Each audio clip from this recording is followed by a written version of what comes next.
64 కోట్ల మంది యోగినీ దేవతలకు సంబంధించిన చరిత్ర భాస్కర రాయల వారు చెప్పడం కాదు. 64 కోట్ల మంది యోగినీ దేవతలు కాశీపట్టణంలో ఆకాశంలో నిలబడ్డారు. నిలబడి ఎవరి చరిత్ర వాళ్ళకి చెప్తున్నారు. ఆ బ్రాహ్మణులందరికీ వాళ్ళు తెల్లబోయి ఒళ్ళు గగురు పొడిచింది. వాళ్ళకి గగురు పొడిచి పరిగెత్తుకుంటూ ఆ కుంకుమానంద స్వామి వారి దగ్గరికి వెళ్ళారు. అయ్యా, ఇదేమి విచిత్రం అండి, ఆయన చెప్తారనుకున్నాం, భాస్కర రాయల వారు ఏకంగా 64 కోట్ల మంది యోగినులు వచ్చి ఆకాశంలో నిలబడి చరిత్ర చెప్తున్నారు అంటే ఆయన అన్నారు, మీరు ఏదో తొందరపడి భాస్కర రాయల వారంటే సామాన్యుడనుకుని ఆయనని విమర్శించచ్చు, తేలికగా మాట్లాడచ్చు అనుకున్నారు. ఆయన ఎవరో చూడండి కళ్ళు తుడిచారు ఆ వచ్చిన బ్రాహ్మణులకు.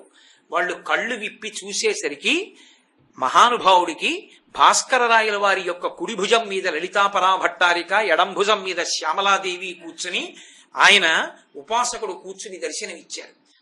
ఈ సంఘటన జరిగిన తరువాతే కాశీపట్టణంలో శ్రీచక్రేశ్వర లింగాన్ని ప్రతిష్ఠ చేశారు. ఇప్పటికీ కిందకి దిగితే కనపడుతుంది. శివలింగం మీద శ్రీచక్రం ఉంటుంది, శ్రీచక్రేశ్వరుడు అంటారు. అటువంటి భాస్కర రాయల వారు మహా ఉపాసకుడు. ఆయన శరీరంతో ఉన్న రోజులలో ఒక ఆశ్చర్యకరమైన సంఘటన జరిగింది. మహారాష్ట్ర దేశాన్ని ఒకప్పుడు శివాజీ మహారాజ్ పరిపాలించి హైందవ సామ్రాజ్య స్థాపన చేశాడు. ఆ శివాజీ మహారాజు యొక్క పౌత్రుడు సాహు. ఆ సాహుకి ఒక సైన్యాధిపతి ఉండేవాడు. ఆయనని ధనాజీ జాధవుడు అని పిలిచేవారు. ఆ ధనాజీ జాధవుడికి ఒక కుమారుడు, ఆయన పేరు చంద్రసేన జాధవుడు. ఆ చంద్రసేన జాధవుడు భాలకీ నగరాన్ని రాజధానిగా చేసుకుని పరిపాలన చేస్తున్నాడు. ఆయనకి సంతానం లేదు. ఆయన గురువు గారు భాస్కర రాయల వారు. భాస్కర రాయల వారు ఒకసారి అటుగా వస్తుంటే ఆయన దర్శనం చేసుకుని అర్ఘ్యపాద్యాదులిచ్చి గురువు గారిని ప్రార్థన చేశాడు. అయ్యా, నాకు ఎదర కావలసిన అంత్యేష్టి సంస్కారాన్ని నిర్వహించడానికి, శరీరం పడిపోయిన తరువాత పిండ ప్రదానం చెయ్యడానికి, ప్రతి ఏటా శ్రాద్ధకర్మ చేయడానికి ఓ కుమారుడు ఉండాలి. అది కోరరాని గొంతెమ్మ కోరిక కాదు, ఉండవలసినటువంటి కోరిక. పుత్ర సంతానం పొందాలని ఎవరికి ఉండదు. కాబట్టి నాకు ఒక్క కుమారుణ్ణి ప్రసాదించవలసింది అని ప్రార్థించాడు. భాస్కర రాయల వారు వెంటనే ఆశీర్వచనం చేశారు, నీకు కుమారుడు కలుగుతాడు అని. సంతోషించారు. భాస్కర రాయల వారు వెళ్ళిపోయారు. దంపతులు సంతోషించి అంతఃపురానికి వెళ్ళిపోయారు. ఆయన భార్య గర్భవతి అయింది. కొంతకాలం అయిపోయిన తరువాత ఈ భాస్కర రాయల వారికే ఒక శిష్యుడు ఉండేవాడు. ఆయన పేరు నారాయణ దేవుడు. ఆయనకి భాస్కర రాయల వారు మంత్రోపదేశం చేశారు. బహుశ్రద్ధతో మంత్రజపం చేశాడు. ఆయన చేసి భ్రమరాంబ యొక్క అనుగ్రహాన్ని పొంది వాక్సిద్ధిని పొందాడు. ఆయన నోటితో ఏమంటారో అది అవుతుంది. ఆయన వచ్చాడు భాలకీనగరం వైపుకి. వస్తే ఈ చంద్రసేన జాధవుడు తన భార్యని వెంట పెట్టుకుని మళ్లీ వెళ్ళి ఆయన కాళ్ళ మీద పడ్డాడు. పడి భార్యని చూపించి, అయ్యా, నా భార్య గర్భవతి, ఏ సంతానం కలుగుతుందని అడిగాడు.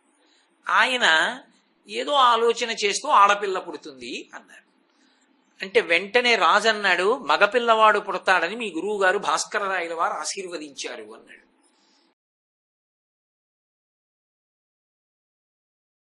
జీవితంలో అప్పటికేదో కోరిక తీరడం కాదు, కోరిక తీరడం మంచిదే. ఆర్తో జిజ్ఞాసురర్థార్థి జ్ఞానీచ భరతర్షభ అన్నాడు కృష్ణుడు. నన్ను కాకపోతే ఎవరిని అడుగుతారయా, నన్ను అడుగుతారు కోరికలు అన్నాడు. అది మంచిదే, కానీ అంతకన్నా ఇంకా పై స్థాయి ఒకటి ఉంది మనుష్యుడికి. అసలు తన జన్మ సార్థక్యం పొందాలి. మనుష్య జన్మ వదిలిపెట్టేశాడు అనుకోండి, శరీరం పోయిందనుకోండి, ఇక కర్మానుష్ఠానం లేదు, ఇక తను పుణ్యం చేయడం అన్నది లేదు, చిత్తశుద్ధి పొందలేడు, మోక్షమునకు కావలసినటువంటి యోగ్యత పొందడం అన్నది ఇక ఏ ఉపాధికి లేదు. కాబట్టి ఒక స్థాయిలో కోర్కెని దాటి అంతకన్నా కూడా జీవితాన్ని పండించుకోవాలి అంటే గురువుల యొక్క వాక్యాన్ని అర్థం చేసుకునేటటువంటి ప్రయత్నం చెయ్యాలి. బాగా అర్థం చేసుకుని అనుష్ఠానంలోకి తెచ్చుకోవడం అన్నది అంత అవసరం. ఇది మనకి ద్రౌపదీదేవి వృత్తాంతంలో, విరాట పర్వంలో ద్రౌపదీదేవి చేసినటువంటి ఒక్క నమస్కారానికి సూర్యనారాయణమూర్తి అనుగ్రహించాడు. అంటే ఆమె ఒక మాట చెప్పింది, నేను పాండుపుత్రులకేని ఏను తప్పని మనము కలదాని నగుదునేని నో కమలమిత్ర అంది.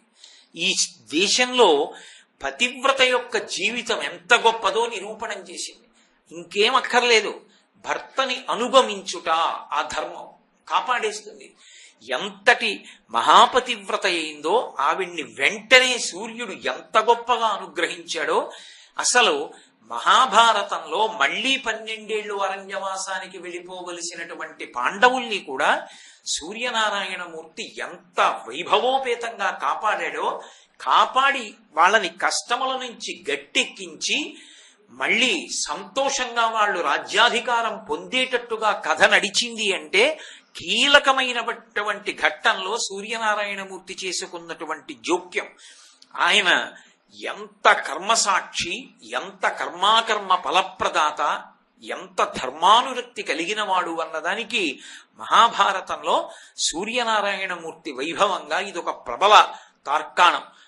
కాదు అసలు మీరు జాగ్రత్తగా పరిశీలిస్తే సూర్యుడితో ముడిపడి మహాభారతంలో ఎన్ని కీలక ఘట్టాలు సంభవించాయి. ఆయన అనుగ్రహం కానీ కించిత్ లోపించిందనుకోండి, అసలు పాండవులు గెలవడం అన్న మాట లేనే లేదు. పాండవులు గెలిచారు అంటే ఆ సూర్యనారాయణమూర్తి యొక్క అనుగ్రహమే కృష్ణమూర్తి యొక్క అనుగ్రహంగా ప్రసరణం జరిగింది పాండవుల యందు. ఒకానొక సందర్భంలో విరాట పర్వంలో ఎంత కీలక ఘట్టం సంభవించిందో అలాగే యుద్ధం జరుగుతున్న రోజులలో కూడా అంత కీలకమైనటువంటి సన్నివేశము ఏర్పడింది. ఒకప్పుడు సింధు సౌరాష్ట్ర దేశములను పరిపాలించినటువంటి వృద్ధక్షత్రుడు అనబడేటటువంటి ఒక మహారాజుకి కుమారుడు కలిగాడు. ఆ కుమారుడికి జయద్రథుడు అని పేరు పెట్టుకున్నాడు. ఆయననే సైంధవుడు అంటూ ఉంటారు. ఆ కుమారుడు పుట్టిన తరువాత అశరీరవాణి పలికింది, నీ కొడుకు పుట్టాడని సంతోషిస్తున్నావు, కానీ నీ కుమారుడు ఏమరపాటుతూ ఉండగా ఒక ఉత్తమ క్షత్రియుడి యొక్క బాణము చేత వీడి తల తెగి పడిపోతుంది అని. తన కొడుకు తల, ఆ కొడుకు అప్రమత్తుడై ఏదో వేరు విషయం మీద శంకతో ఉండగా ఉత్తమ క్షత్రుడి యొక్క బాణానికి తన కొడుకు తల తెగి పడిపోతుంది అన్న మాట అశరీరవాణి అనడం విన్నటువంటి వృద్ధక్షత్రుడు కొడుకు ఎక్కడ మరణిస్తాడో అని బెంగ పెట్టుకుని శాపం ఇచ్చాడు. నా కొడుకు తల ఎవడు తెగగొడతాడో, ఎవడు భూమి మీద పడేస్తాడో, నా కొడుకు తల భూమి మీద పడేసినటువంటి వాడి తల 100 చెక్కలవుగాక అన్నాడు. ఆయన ఉద్దేశం ఏమిటి? నా కొడుకు తల ఎవడు భూమి మీద పడేటప్పుడు, భూమి మీద పడేయడంటే ఆయన తల తెగిపోయేటట్టుగా కారణం కాడు అని అతని ఉద్దేశ్యం. అలా శపించాడు. ఎవరికి తెలుస్తుంది? సర్వజ్ఞుడు పరమేశ్వరుడు కాబట్టి ఆయనకు ఒక్కడికే తెలుస్తుంది. ఆ సైంధవుడు దుష్టమైనటువంటి నడవడగలిగినటువంటి వాడు. ఒకానొకప్పుడు ధృతరాష్ట్రుడు తన కుమార్తె అయినటువంటి దుస్సలని సైంధవుడికిచ్చి వివాహం చేశాడు. కాబట్టి ఒక విధంగా పాండవులకు కూడా బావగారయ్యాడు. బావమరిది ఎందుకు లక్షణం ఉంటుంది, బావమరిది బ్రతకగోరుతాడు అని. బావమరిది ఎప్పుడు తన బావగారు బ్రతికుండాలి, 100 సంవత్సరములని కోరుకుంటుంటాడంటే దీర్ఘాయుష్మంతుడు కావాలి అని. ఇప్పటి రోజుల్లో అయితే 100 ఏళ్ళు అని నా ఉద్దేశ్యం, కలియుగంలో ఆయు ప్రమాణాన్ని బట్టి. ఎందుకు అంటే చెల్లి యొక్క పసుపు కుంకుమలు ఆయన మీద ఆధారపడ్డాయి. అందుకే ఏ బావమరిదైనా బావగారు బ్రతికుండాలని కోరుకుంటాడు. కాబట్టి అందులో ఇంకా ఏ విధమైన దోషమైన భావన ఉండదు అని నమ్ముతాం. పాండవులకు కూడా సైంధవుడు బావగారు, అందుకని బావగారు బ్రతికుండాలనే కోరుకుంటారు ధర్మాత్ములు కనుక. పాండవులు అరణ్యవాసం చేస్తున్నటువంటి రోజులలో సైంధవుడు తన మిత్రుడైనటువంటి కోటికాస్యుడు అనబడేటటువంటి స్నేహితుడితో కలిసి సాల్వకన్యని చేపట్టడం కోసమని స్వయంవరానికి బయలుదేరి వెడుతున్నాడు. వెడుతూ అరణ్య మార్గంలో వెడుతున్నప్పుడు పాండవులు 5 ఏవో ఆహారం పచనం చేయడానికి కావలసినటువంటివి, దర్భలు, యజ్ఞం చేయడానికి కావలసిన సంబారాలు సేకరించడం కోసం అరణ్యంలోకి వెళ్ళారు. వాళ్ళు అరణ్యంలోకి వెళ్ళారు అన్న విషయాన్ని గమనించాడు సైంధవుడు. తన మిత్రుడు కోటికాస్యుడితో వెళ్ళిపోతున్నాడు. ఒక్కతే ఉంది ద్రౌపదీదేవి. పర్ణశాల బయటికి వచ్చి నిలబడి ఉన్నది. ఆమెకి రక్షణగా పురోహితుడు ధౌమ్యుడున్నాడు, పరిచారిక ధాత్రీయిక అని ఆమె ఉంది. అంతే, ఇద్దరే ఉన్నారు. సైంధవుడు తన మిత్రుడితో కబురు చేశాడు ద్రౌపదీదేవికి. కోటికాస్యుడు వచ్చి నిలబడినటువంటి వాడు సైంధవుడు రథంలో ఉన్నాడు, అంతటివాడు ఇంతటివాడు అని పొగిడాడు. ఆవిడ బంధుత్వాన్ని స్మరించి, నాకు వరసకి అన్నగారు అవుతాడు, ఎందుకంటే దుస్సల యొక్క భర్త కనుక, పాండవులకు బావగారు కనుక నాకు అన్నగారు. అన్నగారు వచ్చినప్పుడు చెల్లెలు ఆతిథ్యం ఇవ్వాలి. అంతటి వాడు వచ్చాడు, పైగా పాండవులకు బావగారు కనుక తాను ఆతిథ్యం ఇచ్చి పంపి తీరాలి అని పర్ణశాలలోకి రమ్మని ఆహ్వానం పంపింది. వచ్చినటువంటి సైంధవుడికి ఆవిడ ఏదో అతిథి మర్యాద సలపబోయింది. కానీ దుష్టమైన ఆలోచనతో ఉన్నటువంటి సైంధవుడు తనకి ద్రౌపదీదేవి పట్ల ఉన్నటువంటి కామాతురతని వెల్లడి చేశాడు. కామాతురాణం నభయం నలజ్జ, ఆమె వరసకి చెల్లెలవుతుంది. చెల్లెలైన దాని పట్ల కామాతురత వెల్లడి చేశాడు. ఆమె నీవు ఇలా ప్రవర్తించకూడదు అని సద్బుద్ధి గరపబోయింది. కానీ ఆ మాటలు వినడానికి సిద్ధంగా లేనటువంటి సైంధవుడు బలవంతంగా ద్రౌపదీదేవిని తీసుకుని రథంలో పెట్టి పట్టుకెళ్ళిపోతున్నాడు. రాజ్యభ్రష్టులై అరణ్యంలో తిరిగే భర్తలు నీకేం సుఖాన్ని ఇస్తారు? నేను దేశాధినాయకుణ్ణి, రాజ్య పరిపాలన చేస్తున్న వాణ్ణి, నన్ను చేపట్టమని రథంలో పెట్టి తీసుకెడుతున్నాడు. పాపం ధౌమ్యుడు వెంటపడ్డాడు, ధాత్రీకి వెంటపడింది, నచ్చ చెప్పే ప్రయత్నం చేసింది, వినలేదు, తీసుకుని వెళ్ళిపోతున్నాడు. ఆ రథంలో పెట్టి తీసుకుని వెళ్ళిపోతుండగా వెంటపడినా కూడా వినకుండా వేగంగా వెళ్ళిపోతుండగా వాళ్ళు చేసేది లేక వెనక్కి వచ్చేశారు. పాండవులు తిరిగి వచ్చారు. ఇలా సైంధవుడు వచ్చి ద్రౌపదీదేవిని అపహరించాడన్న వార్త చెప్పారు. పాండవులు వెంటపడ్డారు. ఆయన భయపడిపోయి ద్రౌపదీదేవిని కిందకి దింపి పారిపోతున్నాడు. పారిపోతున్నప్పుడు భీముడు అర్జునుడు వెంట తరిమారు. అప్పటి వరకు కలిసి వస్తే బాగుందనుకోవడం, వాతావరణం వెనక్కి తిరిగిందంటే పారిపోవడం భీరుల యొక్క లక్షణం, సిద్ధాంతం లేని వాళ్ళ జీవితం. కాబట్టి ఆయన ఏం చేశాడంటే ద్రౌపదీదేవిని కిందకి దింపేసి అక్కడ ఉన్న పొదల్లోకి దూరిపోయాడు. వెనక తరువుకొస్తున్నటువంటి భీమార్జునులు ఒడిసి పట్టుకుని కింద పడేసి ఆయన శరీరాన్ని మల్లయుద్ధంలో విశేషంగా నొచ్చేటట్టుగా చేసి ధర్మరాజు గారు చంపద్దన్నాడు. ఎందుకని? చెల్లెలి భర్త బావగారు, చంపవద్దు, చెల్లెలికి వైధవ్యం వస్తుంది, ఒక్కనాటికి మనం ఆ పని చేయకూడదు, చంపకూడదన్నాడు. వెనక అన్నగారి శాసనం ఉంది. కోపాన్ని అణుచుకుని చెక్కులు చెక్కులుగా తలంతా గురిగేశాడు. అంటే అంతకన్నా అవమానం ఇంకొకటి లేదు. యాగపశువుని కట్టినట్టు రథంలో కట్టి తీసుకొచ్చి ధర్మరాజు గారి యొక్క కాళ్ల మీద పడేశాడు. ద్రౌపదీదేవి పకపక నవ్వింది. ఓరి పిచ్చివాడా, నేను ఇంతకు ముందు నా భర్తల యొక్క వైభవం చెప్తే అర్థం కాల, ఇంత జరిగాక ఇప్పుడు తెలిసి వచ్చింది. ధర్మరాజు కాళ్ల మీద పడేస్తే ధర్మరాజు మహా తెలివైన వాడు. 1000 గుద్దులు గుద్దితే కలిగే బాధ కన్నా ఒక్క మాట చేత పాఠం చెప్తాడు. ఆయన అన్నాడు, భీమసేన, వీడికి శిక్ష వేయడం ఎందుకురా?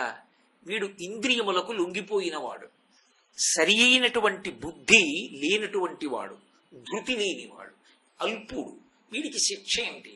కట్లు విప్పి వదిలేయండి. ఆ మాట పొడుచుకు చచ్చిపోయాడు సైంధవుడు. కట్లు విప్పి విడిచిపెట్టారు. కానీ తప్పు చేసిన వాడు పశ్చాత్తాపం పొందడం కన్నా గొప్ప విషయం ఇంకోటి లేదు. ఆయన పశ్చాత్తాపం పొందలేదు. వెళ్ళి పరమేశ్వరుడు గురించి తపస్సు చేశాడు. పరమశివుడు ప్రత్యక్షమయ్యాడు. ప్రత్యక్షమై ఏం కావాలని అడిగాడు. ఆయన అన్నాడు, 5 పాండవుల్ని గెలిచే అవకాశం ఇవ్వన్నాడు. శివుడు అన్నాడు, ఎక్కడ ధర్మం ఉంటుందో అక్కడ రక్షణ ఉంటుందని అన్నాను కదూ. పాండవులలో అర్జునుణ్ణి గెలవడం అన్న మాట లేనే లేదు, నువ్వు గెలవలేవు. కానీ ఒక్కరోజు మాత్రం అర్జునుడు వినా మిగిలిన 4 పాండవుల్ని గెలుస్తావు, వరమిస్తున్నానన్నాడు. ఇదే కొంప ముంచింది. తర్వాత మహాభారత యుద్ధంలో 13వ రోజు యుద్ధం జరుగుతున్నప్పుడు అర్జునుడు దూరంగా ఉన్నటువంటి సమయం చూసి అభిమన్యుడు పద్మవ్యూహంలోకి ప్రవేశించగానే ధర్మరాజు, భీముడు, నకులుడు, సహదేవుడు, సాత్యకి, దృష్టజ్యుమ్నుడు వీళ్ళెవ్వరూ లోపలికి రాకుండా విశేషమైన బలంతో అడ్డుపడిపోయాడు సైంధవుడు. అందుకే ఇప్పటికీ సైంధవుళ్ళు అడ్డుపడ్డాడు రా అంటారు.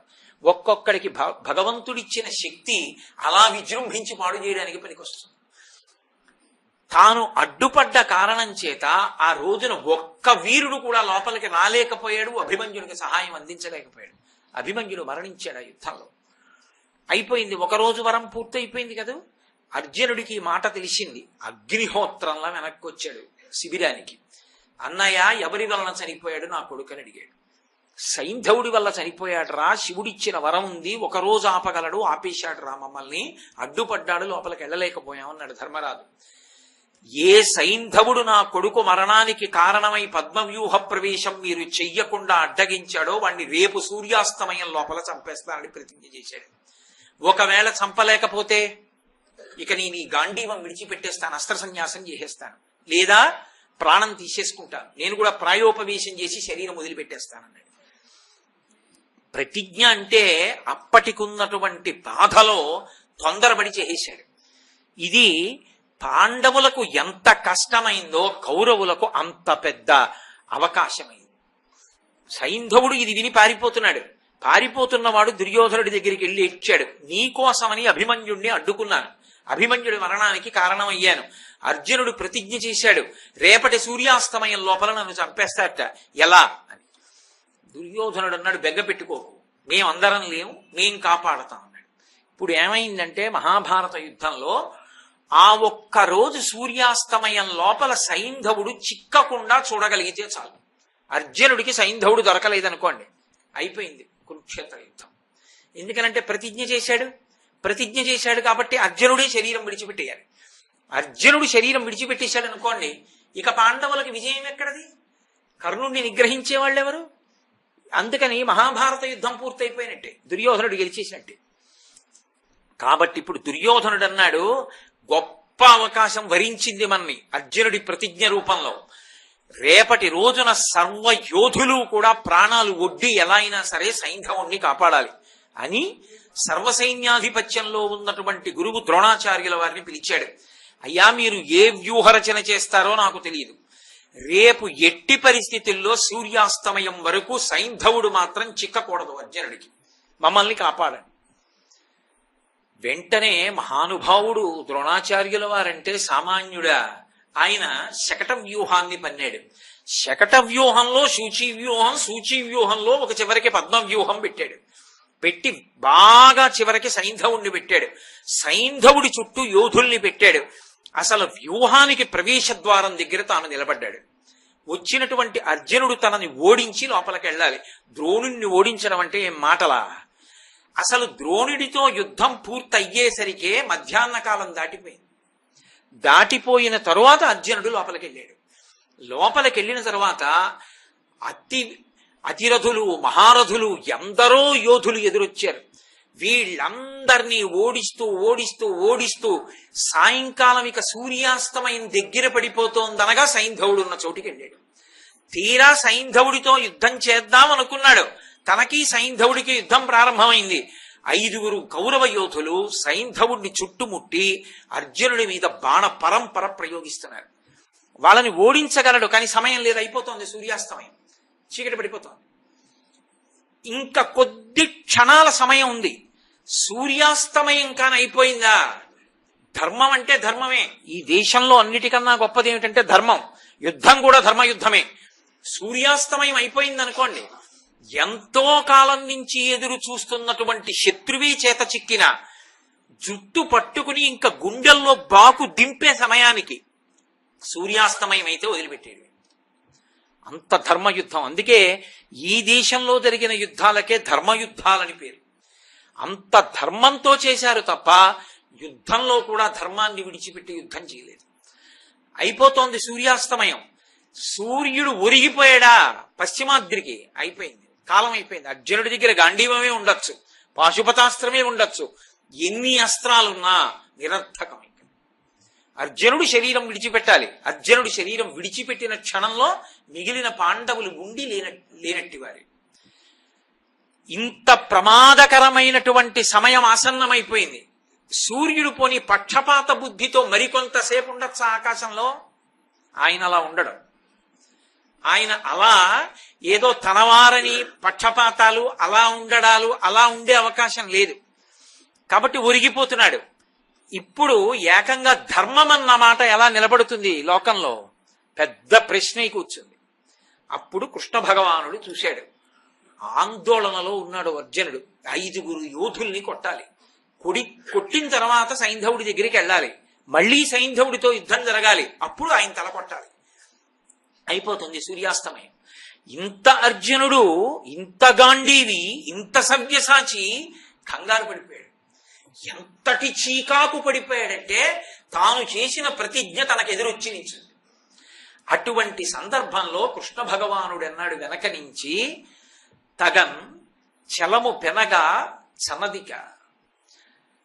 మహానుభావుడైనటువంటి ఆ సూర్యుడున్నాడే ఇనుడు పశ్చిమ ధరాధరంబు చెరబోయి, కావున నేనొక ఉపాయంబు నేడు కల్పించగా దానచేత కాని దాయబడడు అన్నాడు. ఓ అర్జున, తొందరపడకు. ఇక ఇప్పుడు నువ్వు ఇలాగే యుద్ధం చేస్తూనే సైంధవుణ్ణి చంపుతానంటే అవదు, చంపలేవు. ఎందుకో తెలుసా? నీ శక్తి లేక కాదు, సమయం లేదు, అయిపోయింది. ఇరుడు పశ్చిమాద్యుడి చేరిపోతున్నాడు.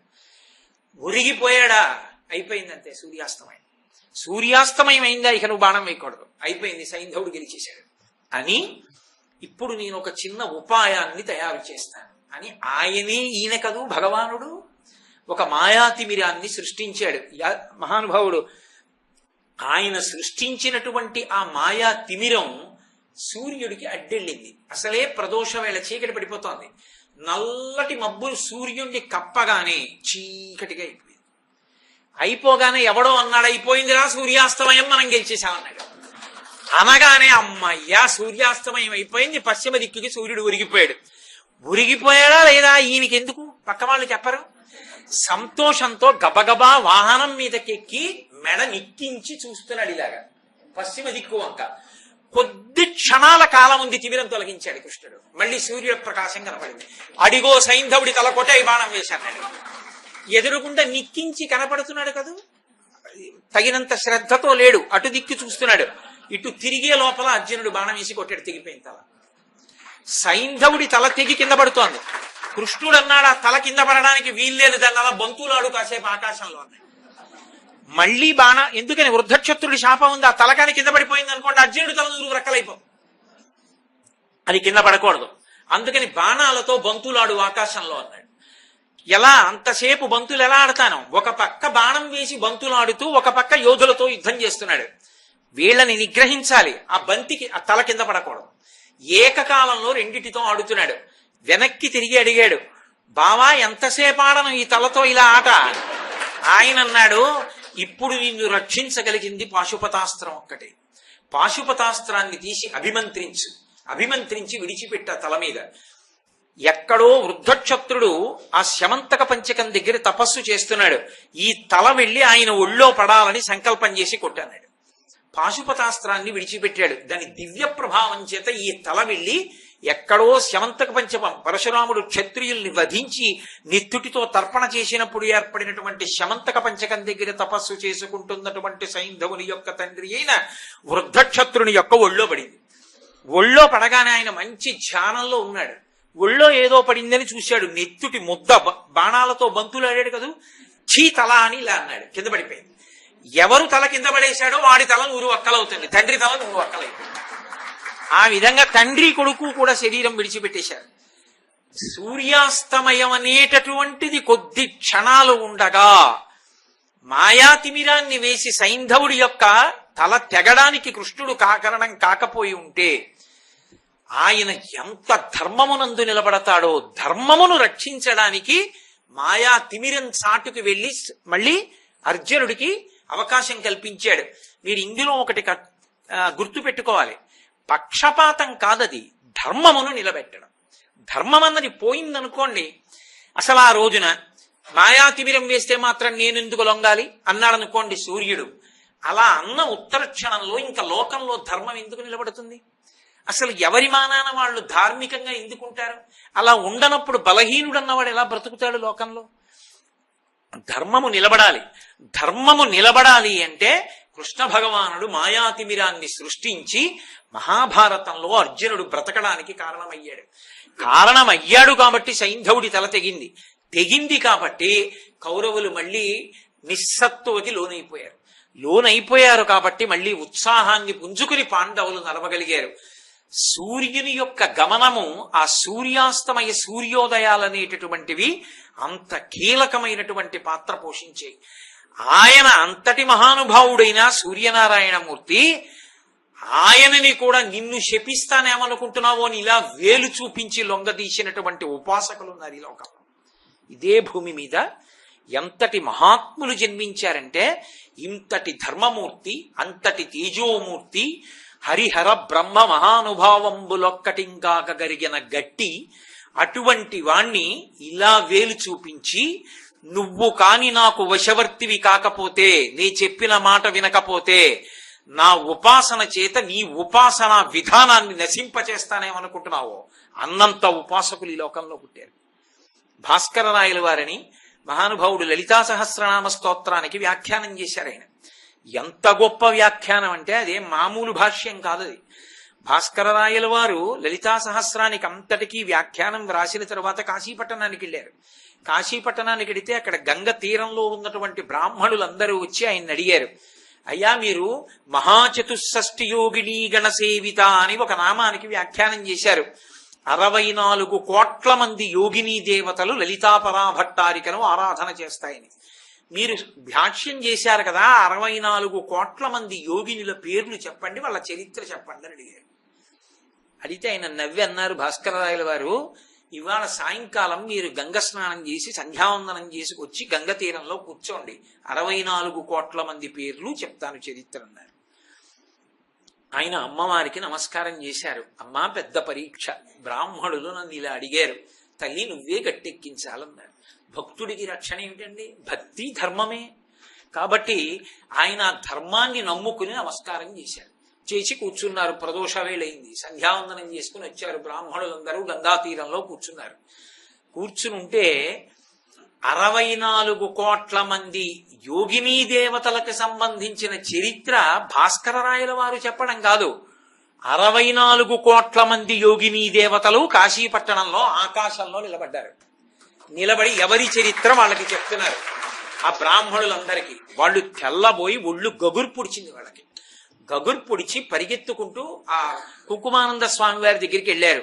అయ్యా, ఇదేమి విచిత్రం అండి, ఆయన చెప్తారనుకున్నాం, భాస్కర రాయల వారు ఏకంగా 64 కోట్ల మంది యోగినులు వచ్చి ఆకాశంలో నిలబడి చరిత్ర చెప్తున్నారు అంటే ఆయన అన్నారు, మీరు ఏదో తొందరపడి భాస్కర రాయల వారంటే సామాన్యుడనుకుని ఆయనని విమర్శించచ్చు, తేలికగా మాట్లాడచ్చు అనుకున్నారు. ఆయన ఎవరో చూడండి కళ్ళు తుడిచారు ఆ వచ్చిన బ్రాహ్మణులకు. వాళ్ళు కళ్ళు విప్పి చూసేసరికి మహానుభావుడికి భాస్కర రాయల వారి యొక్క కుడి భుజం మీద లలితాపరాభట్టారిక, ఎడం భుజం మీద శ్యామలాదేవి కూర్చుని ఆయన ఉపాసకుడు కూర్చుని దర్శనమిచ్చారు. ఈ సంఘటన జరిగిన తరువాతే కాశీపట్టణంలో శ్రీచక్రేశ్వర లింగాన్ని ప్రతిష్ఠ చేశారు. ఇప్పటికీ కిందకి దిగితే కనపడుతుంది. శివలింగం మీద శ్రీచక్రం ఉంటుంది, శ్రీచక్రేశ్వరుడు అంటారు. అటువంటి భాస్కర రాయల వారు మహా ఉపాసకుడు. ఆయన శరీరంతో ఉన్న రోజులలో ఒక ఆశ్చర్యకరమైన సంఘటన జరిగింది. మహారాష్ట్ర దేశాన్ని ఒకప్పుడు శివాజీ మహారాజ్ పరిపాలించి హైందవ సామ్రాజ్య స్థాపన చేశాడు. ఆ శివాజీ మహారాజు యొక్క పౌత్రుడు సాహు. ఆ సాహుకి ఒక సైన్యాధిపతి ఉండేవాడు. ఆయనని ధనాజీ జాధవుడు అని పిలిచేవారు. ఆ ధనాజీ జాధవుడికి ఒక కుమారుడు, ఆయన పేరు చంద్రసేన జాధవుడు. ఆ చంద్రసేన జాధవుడు బాలకీ నగరాన్ని రాజధానిగా చేసుకుని పరిపాలన చేస్తున్నాడు. ఆయనకి సంతానం లేదు. ఆయన గురువు గారు భాస్కర రాయల వారు. భాస్కర రాయల వారు ఒకసారి అటుగా వస్తూ ఉంటే ఆయన దర్శనం చేసుకుని అర్ఘ్యపాద్యాదులిచ్చి గురువు గారిని ప్రార్థన చేశాడు. అయ్యా, నాకు ఎదర కావలసిన అంత్యేష్టి సంస్కారాన్ని నిర్వహించడానికి, శరీరం పడిపోయిన తరువాత పిండ ప్రదానం చెయ్యడానికి, ప్రతి ఏటా శ్రాద్ధకర్మ చేయడానికి ఓ కుమారుడు ఉండాలి. అది కోరరాని గొంతెమ్మ కోరిక కాదు, ఉండవలసినటువంటి కోరిక. పుత్ర సంతానం పొందాలని ఎవరికి ఉండదు. కాబట్టి నాకు ఒక్క కుమారుణ్ణి ప్రసాదించవలసింది అని ప్రార్థించాడు. భాస్కర రాయల వారు వెంటనే ఆశీర్వచనం చేశారు, నీకు కుమారుడు కలుగుతాడు అని. సంతోషించారు. భాస్కర రాయల వారు వెళ్ళిపోయారు. దంపతులు సంతోషించి అంతఃపురానికి వెళ్ళిపోయారు. ఆయన భార్య గర్భవతి అయింది. కొంతకాలం అయిపోయిన తరువాత ఈ భాస్కర రాయల వారికే ఒక శిష్యుడు ఉండేవాడు. ఆయన పేరు నారాయణ దేవుడు. ఆయనకి భాస్కర రాయల వారు మంత్రోపదేశం చేశారు. బహుశ్రద్ధతో మంత్రజపం చేశాడు. ఆయన చేసి భ్రమరాంబ యొక్క అనుగ్రహాన్ని పొంది వాక్సిద్ధిని పొందాడు. ఆయన నోటితో ఏమంటారో అది అవుతుంది. ఆయన వచ్చాడు బాలకీనగరం వైపుకి. వస్తే ఈ చంద్రసేన జాధవుడు తన భార్యని వెంట పెట్టుకుని మళ్లీ వెళ్ళి ఆయన కాళ్ళ మీద పడ్డాడు. పడి భార్యని చూపించి, అయ్యా నా భార్య గర్భవతి, ఏ సంతానం కలుగుతుందని అడిగాడు. ఆయన ఏదో ఆలోచన చేస్తూ ఆడపిల్ల పుడుతుంది అన్నాడు. అంటే వెంటనే రాజు అన్నాడు, మగపిల్లవాడు పుడతాడని మీ గురువు గారు భాస్కరరాయల వారు ఆశీర్వదించారు అన్నాడు. ఎంత ధూర్తమైన పని చేశావురా! నాకు మంత్రోపదేశం చేసిన మహానుభావుడు మా గురువు భాస్కరరాయల వారు. ఆయన మాటకి వ్యతిరేకంగా నేను మాట్లాడేటట్టుగా చేశావు. నువ్వు ముందు చెప్పద్దు, పుత్ర సంతానం కలుగుతుందని మా గురువు గారు ఆశీర్వదించారని నాతో చెప్తే శుభం భూయాత్ అనేవాడిని. నువ్వు అలా చెప్పలేదు, ఏ బిడ్డ పుడుతుందని అడిగావు. అంటే నా గురువు చేసిన ఆశీర్వచనాన్ని నాకు చెప్పకుండా నా చేత పలికించావు. ఇప్పుడు నా గురువు అన్న మాటకి వ్యతిరేకంగా నేను మాట్లాడాను. ఇప్పుడు దోషం నాకొచ్చింది. అందుకే మా గురువు గారి మాట పోకూడదు, నా మాట పోకూడదు. పురుషుడు కాడు, పురుషుడు స్త్రీ రెండూ కలిపి నపుంసకుడు పుడతాడు. ఆ రాజుకి నపుంసకుడు పుట్టాడు. పుట్టిన తరువాత మళ్ళీ భాస్కరరాయల వారు అటుగా వచ్చారు. వస్తే రాజు భార్య వెళ్లి భాస్కరరాయల వారి పాదాల మీద పడ్డారు. అయ్యా మీరు పుత్ర సంతానం కలుగుతుందన్నారు, మాకేమో నపుంసకుడు జన్మించాడు. కారణం, మీ శిష్యుడైనటువంటి నారాయణ దేవుడు మీ మీద భక్తి చేత మా మీద ఆగ్రహంతో ఇచ్చిన శాపం మీరే అనుగ్రహించాలన్నాడు. లోకంలో ఎవరినైనా అనుగ్రహించి కాపాడగలిగినటువంటి వాడు సూర్యనారాయణమూర్తి. కాబట్టి నేను కృష్ణానదీ తీరంలో కూర్చుని తృచ అర్ఘ్య విధానము చేత సూర్యనారాయణమూర్తిని తృప్తి పొందేటట్టు చేస్తాను. ఆయన అనుగ్రహంతో మళ్ళీ నీ కొడుకు పురుషుడు అయ్యేటట్టుగా చేస్తానని వెళ్లి కూర్చుని శిష్యులతో కలిసి రోజు ఆ ఒడ్డున ఇసుకలో నడిచి వెళ్లి నదీ తీరంలో నిలబడి తృచ అర్ఘ్య విధానంలో సూర్యనారాయణమూర్తిని సేవిస్తున్నారు. ఇలా కొన్ని రోజులు గడిచిన తరువాత ఆయన పడుకునుండగా శిష్యులు కాళ్ళు ఒత్తుతున్నారు. పాదాలలో బొబ్బలు కనపడ్డాయి. అయ్యయ్యో గురువుగారు, మీరు రోజు కృష్ణా తీరంలో మండుటెండలో ఇసుకలో నడిచిన కారణం చేత మీ పాదములు బొబ్బలెక్కాయి. అందుకని ఇక నుంచి మనం పర్ణశాల దూరంగా ఉంచుకోవద్దు, కృష్ణానదికి దగ్గరలో పర్ణశాల వేసుకుందాం, 4 అడుగులు వేస్తే కృష్ణ దగ్గరికి వెళ్ళేటట్టు అన్నారు. ఆయన నవ్వి అన్నారు పడుకున్నవారు, ఏమిరా కృష్ణానదికి దగ్గరగా పర్ణశాల ఇద్దామని అడిగారు కానీ కృష్ణనే పర్ణశాల దగ్గరికి తెద్దామని ఎందుకు అడగలేదురా అన్నారు. అంటే శిష్యులు అన్నారు, గురువుగారు మీరంతటి సమర్థులే, మీరు తేగలరు, ఆ పని చెయ్యండి గురువుగారు అన్నారు. వెంటనే ఆయన లేచి సూర్యనారాయణమూర్తిని స్తోత్రం చేసి పిలిచారు. ఆయన పిలుపుకి సూర్యమండలాంతర్వర్తి అయినటువంటి సూర్య భగవానుడు దిగొచ్చాడు. దిగి వచ్చి ఎదుట నిలబడి భాస్కరరాయల వారిని అడిగాడు, అయ్యా మీకు నేను ఏం చేసి పెట్టాలని అడిగాడు. ఆయన అన్నారు, కృష్ణానదిని నా ఆశ్రమం నేను వేసుకున్న కుటీరం ఎదురుగుండా ప్రవహించేటట్టుగా దిశ మార్చన్నారు. ఆయన అన్నాడు, ఎందుకు కృష్ణానది మారడం అని అడిగాడు. నీకు తృచ అర్ఘ్య విధానంలో నేను పూజ చెయ్యాలన్నారు, ఎందుకు పూజ చేయడం? నేను ఒకటికి మాటిచ్చాను, చంద్రసేన జాధవుడి యొక్క కుమారుడు నపుంసకుడు పురుషుడు కావాలి, దానికోసం నది ఎందుకు మారడం? ఆ నది మారితే నాకు అర్ఘ్యం ఇస్తారు, అర్ఘ్యం ఇస్తే నేను తృప్తి పొందుతాను, తృప్తి పొందాక ఏం కావాలంటాను, మీరు అది అడుగుతారు, అంతే కదా, అదే ఇచ్చేస్తాను ఇప్పుడే, నదిని ఎందుకండి మార్చడం అన్నారు. ఆయన అన్నాడు, నేను చేతకాని వాడిని అనుకున్నావా? నేను పూజించక ముందే నువ్వు ఇస్తే పుచ్చుకోవడానికి బిచ్చగాడినా? నేను అడిగింది చెయ్యి, నదిని నా కుటీరం ముందు నుంచి ప్రవహింపచేయాలి. ఆయన అన్నారు, అది నేను చెయ్యకూడదండి, నియమం ఉంటుంది లోకంలో. బ్రహ్మగారు ఈ సృష్టి చేసినప్పుడు నదులు ఎటు ప్రవహించాలో, నదములు ఎటు ప్రవహించాలో నిర్ణయం చేశారు. ఆ మార్గంలోనే వెళ్ళాలి తప్ప ఇంకొక మార్గంలో వెళ్ళకూడదు. కాబట్టి అది విడిచిపెట్టేసేయండి. మీకెందుకు, మీరు కోరినట్టుగా నేను చంద్రసేన జాధవుడి యొక్క కుమారుణ్ణి పురుషుణ్ణి చేస్తానన్నారు. కాదు, నది యొక్క దిక్కు మారుస్తావా మార్చవా? మార్చనంటావా చెప్పు. ఇక ఈ లోకంలో సూర్యనారాయణమూర్తి యొక్క ఆరాధన విధానము లేకుండా శాపం ఇస్తానన్నాడు. అంతటి సూర్యుడు భయపడ్డాడు. తలుచుకుంటే అంతా చేయగలడు భాస్కరరాయల గారు. సాధన చేత, తపస్సు చేత ఏ స్థితిని పొందారో చూడండి మహాత్ములు. ఆయన అన్నాడు, మీరు కోరినట్లే కృష్ణానది మీ ముందు నుంచి ప్రవహిస్తుంది, అలాగే నన్ను తృచ అర్ఘ్య విధానంలో తృప్తిపరచండి, అప్పుడే మళ్ళీ వచ్చి మీ కోరిక తీరుస్తాను. కానీ అలా మార్చకూడదు కదా నది యొక్క ప్రవాహాన్ని. అందుకని మీరు ఎంతకాలం ఉంటారో అంతకాలం నది ఇటు ప్రవహిస్తుంది, తర్వాత నది మళ్ళీ యథారూపానికి వెళ్ళిపోతుంది, మీకు తృప్తేనా అన్నాడు. అలా ప్రవహింపచేయమన్నాడు. అప్పుడు నది ఆయన కుటీరం ముందు నుంచి వచ్చింది. ఇప్పటికీ భాస్కరరాయల వారు కోరినందుకు కృష్ణానది ఆయన పర్ణశాల ముందు నుంచి వెళ్ళింది అనడానికి ఇసుక పర్రలు సాక్ష్యం చెప్తాయిట. తర్వాత మళ్ళీ సూర్యుడు ఆయన పట్ల ప్రసన్నుడయ్యాడు ఆయన చేసిన త్రిచార్ఘ్య విధానానికి. ఏం కావాలన్నాడు. చంద్రసేన జాధవుడి కుమారుణ్ణి పురుషుణ్ణి చేయమన్నాడు. ఆ పిల్లవాడు పురుషుడైపోయాడు. మహారాజు సంతోషించి ఆయనకు అగ్రహారాలు ఇచ్చాడు. ఆ అగ్రహారాలన్నీ చింత చెట్లతో ఉంటాయి. ఆయన వాటిని బ్రాహ్మణులకు ఇచ్చేశారు. ఇచ్చేసి ఒక మాట చెప్పారు, ఇక్కడ పండినటువంటి చింతపళ్ళు, చింత చెట్లకి కాసిన కాయలు 1 రూపాయి కోరుకోకుండా తమ కొరకు వాడుకోవాలి, లేదా ఇతరులకు దానం చేయాలి. తప్ప ఎవడైనా ఇందులో 1 రూపాయి కోసం 1 చింతకాయ ఇచ్చినా సరే అందులో పురుగులు ఉంటాయని శాపం ఇచ్చారు. ఇప్పటికీ 1 పావలా పుచ్చుకుని చింతకాయ ఇస్తే అందులో పురుగులు ఉంటాయిట. కోసి ఎవరికైనా ఇస్తే చింతకాయ బాగుంటుంది. భాస్కర రాయల వారికి ఇచ్చినటువంటి వరం అని చెప్తారు. ఒకప్పుడు భాస్కర రాయల వారు సూర్యనారాయణమూర్తి యొక్క అనుగ్రహం చేత ఎప్పటివాడో కాడు. ఈ మధ్య కాలం వారు ఛత్రపతి శివాజీ కూడా కాదు, ఆయన మనవడు సాహు. ఆ సాహు దగ్గర ఉన్నటువంటి సైన్యాధికారి యొక్క కుమారుడు చంద్రసేన జాధవుడు. చంద్రసేన జాధవుడు యొక్క కొడుకు వృత్తాంతం భాస్కర రాయల వారి వృత్తాంతం మీకు నేను చెప్పింది. సూర్యుడు ప్రత్యక్షంగా అనుగ్రహించి వాళ్ళని కాపాడాడు.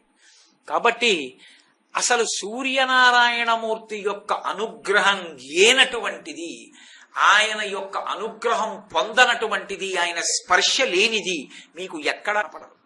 అంతటి మహానుభావుడు, పిలిస్తే పలికేటటువంటి దైవం సూర్యుడంటే. పైగా మీకు ఎప్పుడైనా ఇతరమైనటువంటి దేవతాస్వరూపాల విషయంలో మూర్తి యందు మీరు చైతన్యాన్ని భావన చేసి మనసు నిలబెట్టాలి. సూర్యుడి యందు ఆ ఇబ్బంది ఉండదు. కళ్ళ ముందు మీకు కనపడుతున్నటువంటి చైతన్య స్వరూపం కాబట్టి ఎంతో సంతోషంగా ఉంటుంది. అదిగో ఎదురుగుండా వెలుగుల ముద్ద, నీ చెప్పేది వింటున్నాడు, కదులుతున్నాడు అని మనకొక గొప్ప తృప్తి ఉంటుంది. ఉన్నాడు మహానుభావుడు, వింటున్నాడని. అంత ప్రత్యక్షమైనటువంటి భగవత్ స్వరూపం. మనుష్యుడు మాంసనేత్రంతో చూడదగిన ఏకైక పరబ్రహ్మస్వరూపము సూర్యుడు ఒక్కడే. ఆయనని మాంసనేత్రంతో మనం చూడగలం. అంతటి అద్భుతమైనటువంటి సూర్యస్వరూపం. అటువంటి మహానుభావుడు అసలు ఈ లోకంలో ఒక పెద్ద విశేషాన్ని సృష్టించాడు. ఒకప్పుడు ఒకే ఒక్క మాట ఎంత దూరం వెళ్ళిపోయిందో తెలుసా? ఇప్పటికీ సూర్యుడన్న ఒకే ఒక్క మాట వల్ల జరిగిపోయినటువంటి మలుపులు అనంతమైన మలుపులు. అసలు ఆ మలుపులు 1, 2 కాదు, అన్ని మలుపులు తిరిగిపోయి. విష్ణు పురాణంలో చెప్తారు దాన్ని. ఆ మలుపులు తిరిగి ప్రతి ఏడాది సూర్యుడన్న ఆ మాటకి భయపడిపోయే మనందరం వినాయక వ్రతకల్పం చేయవలసి వచ్చింది. ఎందుకు వచ్చిందో తెలుసా? నేను చెప్తున్న ఈ విశేషం విష్ణు పురాణాన్ని ఆధారం చేసుకుని మాట్లాడుతున్నాను. సత్రాజిత్తు సూర్యనారాయణమూర్తి యొక్క అనుగ్రహాన్ని సంపాదించాలని ఆయన గురించి తపస్సు చేశాడు. సూర్యుడు ప్రత్యక్షమయ్యాడు. ప్రత్యక్షమైతే కన్నుల ముందు సాక్షాత్కరించినటువంటి సూర్యుణ్ణి చూసి చాలా సంతోషించి ఆయన మెడలో ప్రకాశిస్తున్నటువంటి శమంతకమణిని అడిగాడు.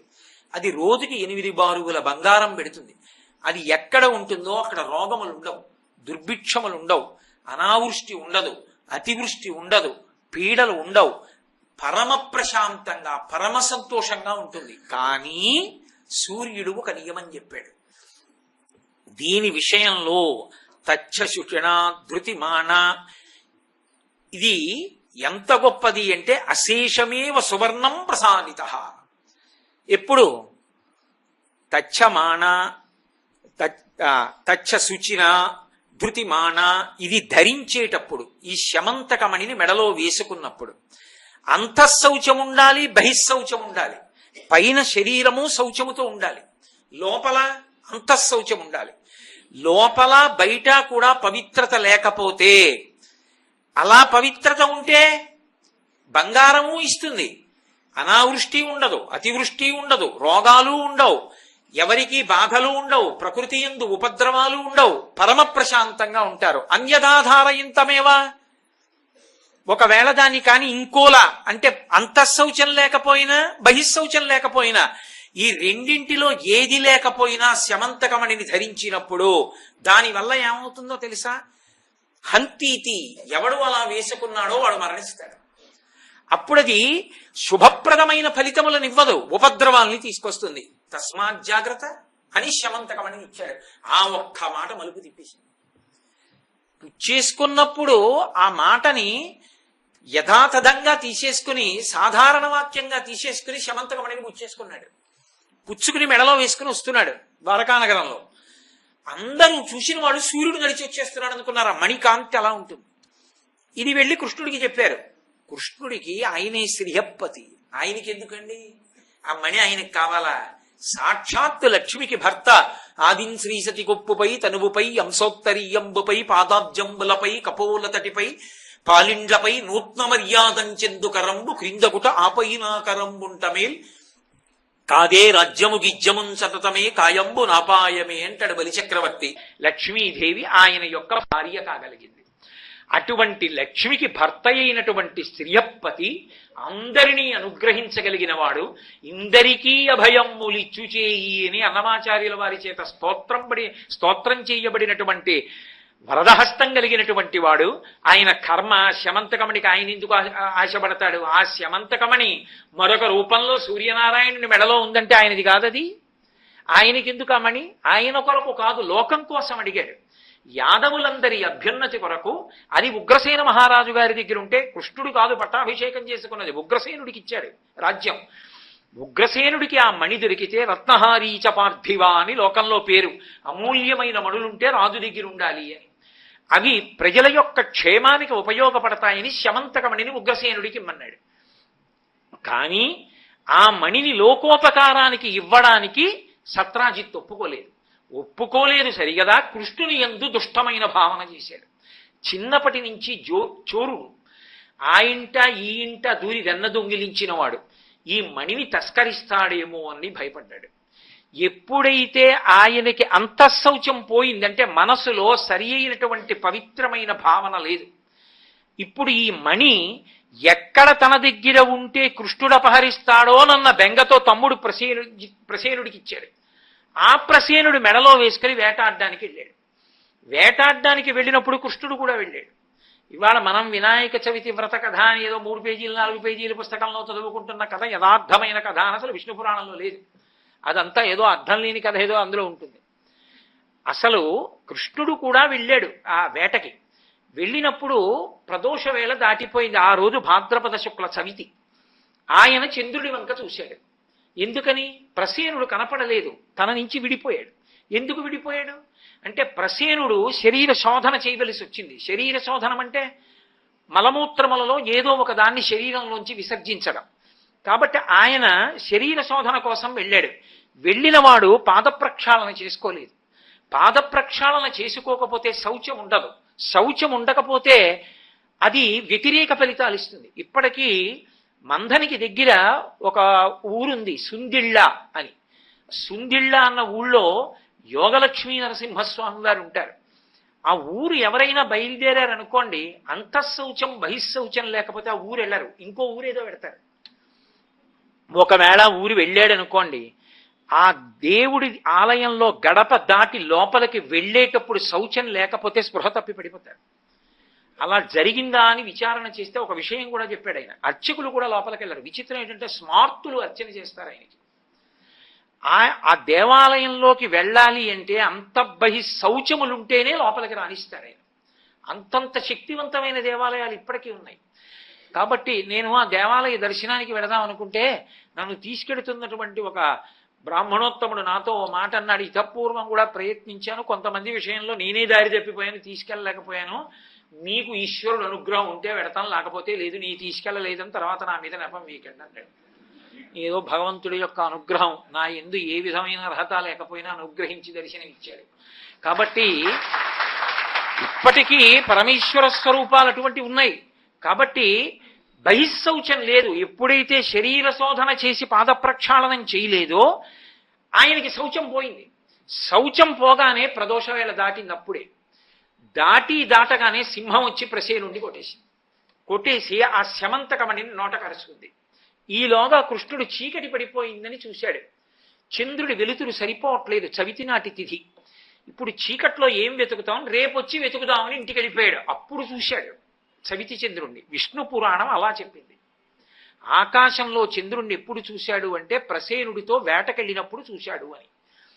ఇంటికొచ్చి మరునాడు ఉదయమే పరిగెత్తాడు. ఎందుకంటే భయం వేసింది. ఒరే మణిని అడిగాను నేను సత్రాజిత్తుని ఉగ్రసేనుడి కోసం ప్రజల కోసం ఇవ్వనన్నాడు. ప్రసేనుడితో వేటకెళ్ళాను. ఇప్పుడు ప్రసేనుణ్ణి చంపేసింది నేనే అంటారేమో. అసలు ఇంటికి వచ్చాడో లేదో, ఇంటికి రాలేదు. మళ్ళీ పరుగు పరుగున వెళ్ళి వెతికాడు. వెతికితే ప్రసేనుడు కనపడలేదు. ప్రసేనుడి యొక్క శరీరము కనపడలేదు. ఆయన కట్టుకున్నటువంటి బట్టలు కనపడ్డాయి, ఎముకలు కనపడ్డాయి. శుభ్రంగా తినేసింది మాంసం అంతా సింహం. అయ్యా సింహం కదండి తింది, నేను చంపితే మాంసం ఏమైపోతుంది? శరీరంలో సప్తధాతువుల్లో ఎముకలే ఎందుకుంటాయి? అందాం అనుకున్నాడు అనుకోండి. నువ్వు చంపకపోవచ్చు, కానీ నిన్న రాత్రి చంపించి వదిలేస్తే సింహం తినేసింది అంటారు. ఇప్పుడు అవతల వాడి మీద అపనింద వెయ్యాలన్నది ఒక్కటే లక్ష్యం అనుకోండి, ఎన్నైనా వెతుక్కోవచ్చు. కాదనుకోండి, చిత్తశుద్ధితో ఎలా అయినా బతకచ్చు కాదు. కాబట్టి ఇప్పుడు ఏం చెప్తే కృష్ణుడు నమ్ముతారు వాళ్ళు? అసలు నమ్మడానికి అసలు స్థితి అంటూ ఉంటే కదా మనసులో. కాబట్టి ఇప్పుడు కృష్ణుడు ఎలా తన రుజుత్వాన్ని, బాబోయ్ నేను ఈ దొంగచనం చేయలేదని ఎలా నిర్ధారించుకోవాలి? ఎందుకు వచ్చింది ఈ శాపం? ఎందుకు వచ్చింది నీలాపనిందా? సవితి నాటి కృష్ణుణ్ణి చూశాడు ఆకాశంలో. సవితి నాటి కృష్ణుణ్ణి చూస్తే శాపం ఎందుకు వచ్చింది? మళ్ళీ ఒకదాంతో ఎన్ని బలుపులు వచ్చాయి ఒక్క సూర్యుడి మాటకి. అంటే ఆయన ఏదో పిండి వంటలు అవి తినేశాడు, ఏదో నమస్కారం చేశాడు, చేతులానే కాళ్ళు అనలేదు, కాళ్ళానే చేతులు అనలేదు, ఇవన్నీ ఏం లేవు. అన్ని లోకములను విహారం చేస్తూ విఘ్నేశ్వరుడు చంద్రలోకానికి వెళ్ళాడు. చంద్రుడికి కించిత్ అహంకారం. లోకంలో ఎప్పుడైనా అందమైన వాళ్ళని వర్ణించవలసి వచ్చిందనుకోండి, చంద్రవదన పూర్ణచంద్రముఖి అని వర్ణిస్తూ ఉంటారు. అందగత్తెల్ని చెప్పవలసి వస్తే నాతో పోలుస్తారు. ఇంత అందగాండని ఆయనకు అతిశయం. విఘ్నేశ్వరుడు గుజ్జురూపుడు, పెద్ద లంబోదరం, బొజ్జ అవి ఉంటాయి. పైకి అలా కనపడినా లోపల చంద్రబింబం అంత చల్లతనం ఉన్నవాడు. లోకానుగ్రహ కారకుడు, విఘ్న వినాశకుడు. ఆయనది ఆంతరమైన అందం, చంద్రుడిది బాహ్యమైన అందం. బాహ్యమైన అందం చేత అహంకారం ఉన్నవాడు విఘ్నేశ్వరుడిని చూసి పక్కున నవ్వాడు. విఘ్నేశ్వరుడు చూసి అన్నాడు, ఒరే నీ అందం చేత నీకు అహంకారం వచ్చింది. అహంకారానికి ఈశ్వరుడిచ్చిన విభూతి పనికి రాకూడదు. నీతో అందరినీ పోలుస్తున్నారని కదా పకపక నవ్వావు నన్ను చూసి. ఇకపైన ఎవరైనా నీ వంక చూస్తే వాడికి నీలాపనిందలు వస్తాయన్నాడు. కాబట్టి చీకటి పడేటప్పటికీ అమ్మ బాబోయ్ విఘ్నేశ్వర శాపం, ఈ చంద్రుడు కనపడతాడో ఏమిటో అని ఇలా అడ్డు పెట్టుకుని ఈయనొకడు చీకటి పడేటప్పటికి వచ్చేస్తాడని చూడేవాడు. ఇలా అందరూ ఆయన్ని చూడకుండా ఇలా అడ్డు పెట్టుకుంటుంటే ఇంకా చూసేవాడేవాడు, వర్ణించేవాడేవాడు. ఆయనకి సిగ్గేసింది. చిచి నేను వస్తే ఎంత రాకపోతే ఎంతని సముద్రంలోకి వెళ్ళాడు. లోకంలో చంద్రబింబం లేదు. ఇది జరగడానికి ముందు చూశాడు కృష్ణుడు. అందుకొచ్చింది నీలాపని. ఇంకా అప్పటికి లోకంలో ఎవరు చూడటం లేదు. కానీ చంద్రుడు లేకపోతే ఓషధీతత్వం ఉండదు. నిన్ననే కదా చెప్పాను, సూర్యకిరణములు చంద్రుడి మీద పడి చంద్రుడి నుంచి సుధాకిరణములై ఓషధీతత్వం ఇవ్వాలి. లోకానికి ఇబ్బంది వచ్చింది. ఋషులందరూ వెళ్ళి విఘ్నేశ్వరుణ్ణి ప్రార్థించారు, దేవతలను. అయ్యా ఓషధీతత్వం ఆగిపోయింది, నువ్వు చంద్రుణ్ణి శపించావు ఎలాగన్నారు. ఒరే నేను శాపం అంటే ఇచ్చాను, ఎందుకు ఇచ్చాను? అహంకారం చూపించాడు కాబట్టి. పశ్చాత్తాపడితే క్షమించేస్తానన్నాడు. సముద్రం దగ్గరికి వెళ్ళి చెప్పారు, చేసిన తప్పు ఎలాగో చేశావు, దాక్కోవడం కూడా ఎందుకు, బయటికి వచ్చి క్షమించమని ఒక్క మాట చెప్పు. మహాత్ముల కోపం గడ్డి మంట ఎంతసేపు ఉంటుంది? క్షమించమని ఒక్క మాట చెప్పు, చేసిన తప్పు పోతుంది అక్కడతో. చంద్రుడు గబగబా వచ్చాడు. వచ్చి విఘ్నేశ్వరుడి దగ్గర తప్పు ఒప్పుకున్నాడు. అసలు తప్పు ఒప్పుకోగానే క్షమించాను పో అన్నాడు. ఇప్పుడు చంద్రుణ్ణి విఘ్నేశ్వరుడు క్షమిస్తే చంద్రుడు సంతోషంతో నాట్యం చేయాలా? ఒరే ఇన్నాళ్ళకొకడు తప్పు చేస్తే చేశాడు, కానీ బుద్ధి తెచ్చుకుని క్షమించమని అడిగాడు రా. ఈ పశ్చాత్తాపం ఒక్కటి ఉంటే చాలు మనిషి బాగుపడిపోతాడని విఘ్నేశ్వరుడు నాట్యం చేశాడు. అంత అమృత హృదయుడు. అప్పుడు వచ్చింది నృత్యగణపతి స్వరూపం. ఇప్పుడు మళ్ళీ చంద్రబింబం ఆకాశంలో ప్రకాశించింది. పూర్తి శాపావకాశం కాదు, అహంకారం ఉండకూడదని లోకానికి గుర్తుండడం కోసం భాద్రపద శుక్ల చవితి నాడు చూస్తే మాత్రం నీలాపనిందలు వస్తాయన్నాడు. అదొకటి ఉండిపోయింది. అప్పుడు చూశాడు కృష్ణుడు ప్రసేనుడితో వెళ్ళి. అందుకు నీలాపనింది వచ్చింది. శమంతకమణిని కృష్ణుడు ఎత్తుకుపోయాడు. శమంతకమణిని కృష్ణుడు ఎత్తుకుపోయాడన్న అపవాదం వస్తే అక్కడ ప్రసేనుడి శవం కనపట్టలేదు. అయ్యా సింహం తినేసిందండి అంటే, నిన్న రాత్రి నువ్వే చంపించావు, సింహం తినేసింది అంటారు. ఎలా? అందుకని సింహం యొక్క చరణ విన్యాసాన్ని పట్టుకుని దాని పాదముద్రలు పట్టుకుని వెడితే భల్లూక చరణ విన్యాసం కనపడింది. అంటే ఏదో భల్లూకం మళ్ళీ సింహాన్ని చంపింది అంటే సింహాన్ని చంపగలిగిన భల్లూకం అది, అదేదో ఇంతకన్నా గొప్పది. అందుకని ఆయన మళ్ళీ ఆ భల్లూక చరణ విన్యాసం పట్టుకుని వెళ్ళాడు. వెడితే అది ఒక గుహలోకి వెళ్ళింది. గుహలో చీకటిగా ఉంది, కాంతి ఆయన శరీర కాంతి, నీలకాంతి ఆయనకి దీపం అయింది కృష్ణుడికి. ఆయన లోపలికి వెళ్ళాడు. లోపలికి వెడితే ఓ ఊయలలో ఓ చిన్న పిల్లవాడు పడుకుని ఉన్నాడు. మంచి యవ్వనంలో ఉన్నటువంటి ఒక బాలిక అక్కడ నిలబడి ఊయల ఊపుతోంది. ఊపుతూ ఆవిడ గబగబా వచ్చి అక్కడ నిలబడి ఆ ఊయల మీద పిల్లవాడు ఆడుకోవడానికి స్యమంతకమణిని కట్టారు. సూర్యుడిలా ప్రకాశించే స్యమంతకమణిని ఊయలలో పడుకున్న పిల్లవాడు చూసి ఆడుకుంటున్నాడంటే వాడి కంటి శక్తి చూడండి, వాడెంత బలవంతుడు. ఈ పిల్ల కృష్ణుడిని చూసింది. చూసి చూడడంతోటే గొప్ప అందగాడు కదండి మహానుభావుడు. జలధరదేహు నాజాను చతుర్బాహు సరసీరు హక్షు విశాల వక్షు జారు గదా శంఖ చక్ర పద్మ విలాసు కంఠ కౌస్తుభమణి కాంతిభాను కమనీయ కటిసూత్ర కంకణ కేయూర శ్రీవత్సలంచనంచిత విహారు అని పోతన గారు వర్ణించినట్టుగా అద్భుతమైనటువంటి స్వరూపం. అది చూసి ఆ పిల్ల మోహించింది. అబ్బాయి ఎంత అందగాడు. ఇప్పుడు గభాల్ని ఏమైనా మాట్లాడతాడేమో, ఈయన గాని మాట్లాడా మా నాన్నకి వినపడుతుంది. జాంబవంతుడు మహాబలవంతుడు, వస్తే చంపేస్తాడు ఇతడు. ఆ పిల్లకి తెలియదు పాపం. చూడగానే ఆయన్ని ఆ ముగ్ధమోహన స్వరూపాన్ని చూసి మోహించి స్యమంతకమణి వంక చూస్తున్నాడు కృష్ణుడు. ఆయనకి చెప్పినట్టుగా ఈ స్యమంతకమణి ఇక్కడికి ఎలా వచ్చిందో తెలుసా, నువ్వు దీనికోసమే వచ్చి ఉంటావు, ఇది ఎలా వచ్చిందో చెప్తాను విను, తెచ్చినవాడు సామాన్యుడు కాడు, ఇక్కడ ఉండకు వెళ్ళిపో, ఇంత కోమలమైన శరీరాన్ని మా నాన్న వచ్చి యుద్ధం చేసి చంపుతాడేమో, అదే ఆవిడ బెంగ. అందుకని ఏడుస్తున్న పిల్లవాడికి ఊయల ఊపుతూ పాడుతూ చెప్పినట్టుగా చెప్పింది.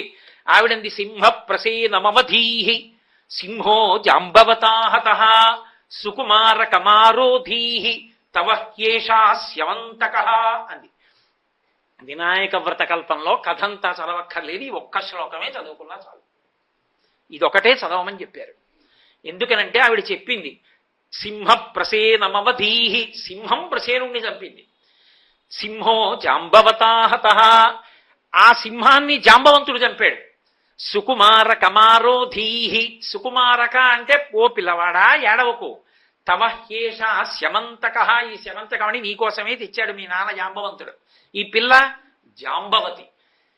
ఉయ్యాల్లో ఉన్న పసిపిల్లని కృష్ణుడు ఎలా పెళ్లి చేసేసుకుంటాడండి?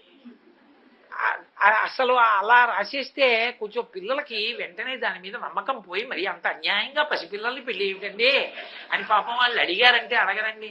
నేను ఎక్కడికి వెళ్ళినా చాలా మంది పిల్లలు నన్ను ఈ మాట అడుగుతుంటారు. అందులో భాద్రపద మాసంలో ఉపన్యాసాలకు వెళితే ఈ ప్రశ్న ఎక్కువ వేస్తారు.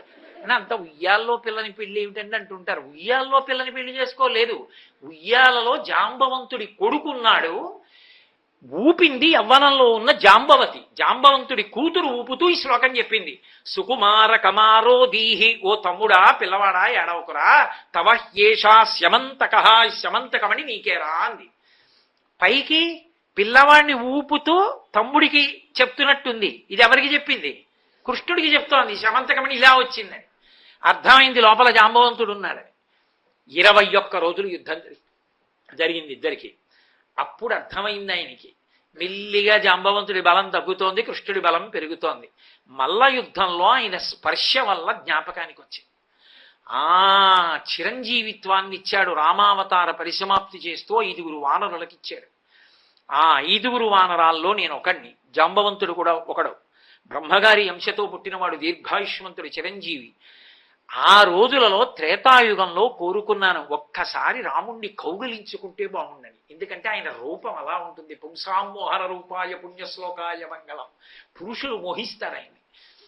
కానీ అడిగితే బాగుండదని ఊరుకున్నాను. కానీ నా మనసులో కోరిక కనిపెట్టాడు. ఇప్పుడు తీర్చడానికి 21 రోజులు కింద మీద పడి కలియబడ్డాం, కౌగిలించుకున్నాం.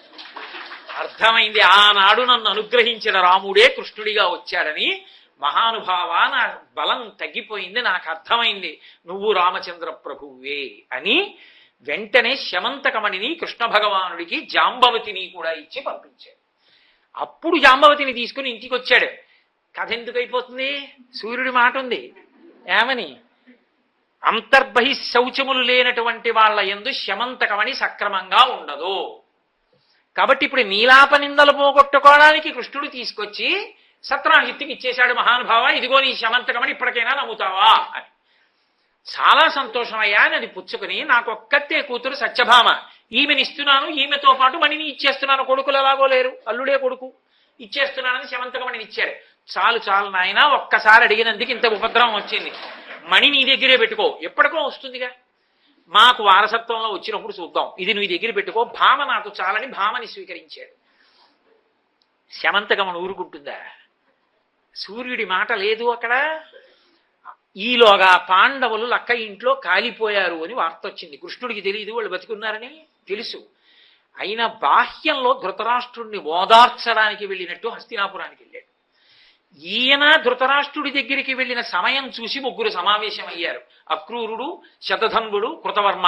వీళ్ళు ముగ్గురు యాదవులు. వీళ్ళు ముగ్గురు సత్యభామని అడిగారు, సత్రాజిత్తుని మాకిచ్చి పెళ్లి చేయమని అడిగారు ముగ్గురు. అప్పటికి ఆయన కృష్ణుడు శమంతకమణి ఇవన్నీ వస్తాయనుకోలేదు. మీ ముగ్గురులో ఎవరో వాళ్ళకి తప్పకుండా ఇస్తారేవో అంటుండేవాడు. ముగ్గురు అలా నోరు తెరిచి కూర్చున్నారు, మనకి ఎవరికో వాళ్ళకి ఇస్తాడులే. అకస్మాత్తుగా శమంతకమణి ఈ అల్లరంతా జరిగి కృష్ణుడు తెచ్చి శమంతకమణి ఇవ్వడంతో సత్యభామని కృష్ణుడికి ఇచ్చి చేసేశాడు. వీళ్ళు ముగ్గురు శత్రువులయ్యారు.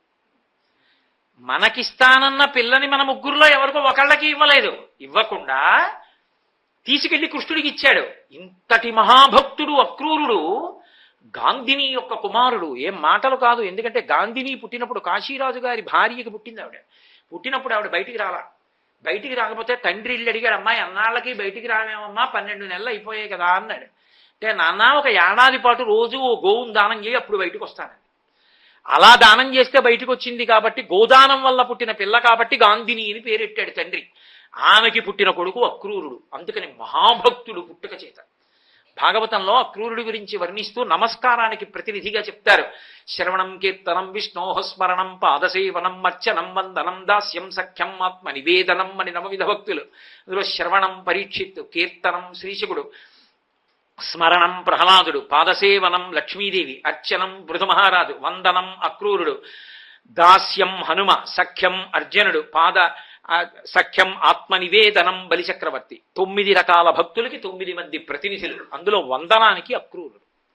నమస్కారం అంటే అలా ఉంటుంది. ఆయన రథంలో వెళ్ళిపోతుంటే కంసుడి దగ్గరికి ఆయన వెళ్ళి తీసుకొద్దాం కృష్ణ భగవానుణ్ణి అని చెప్పి బృందావనానికి వెళ్తున్నప్పుడు కృష్ణుడి పాదముద్రలు కనబడ్డాయి. సాయంకాలం వేళ ఇంటికి వెళ్ళిన పాదముద్రలు అంతే.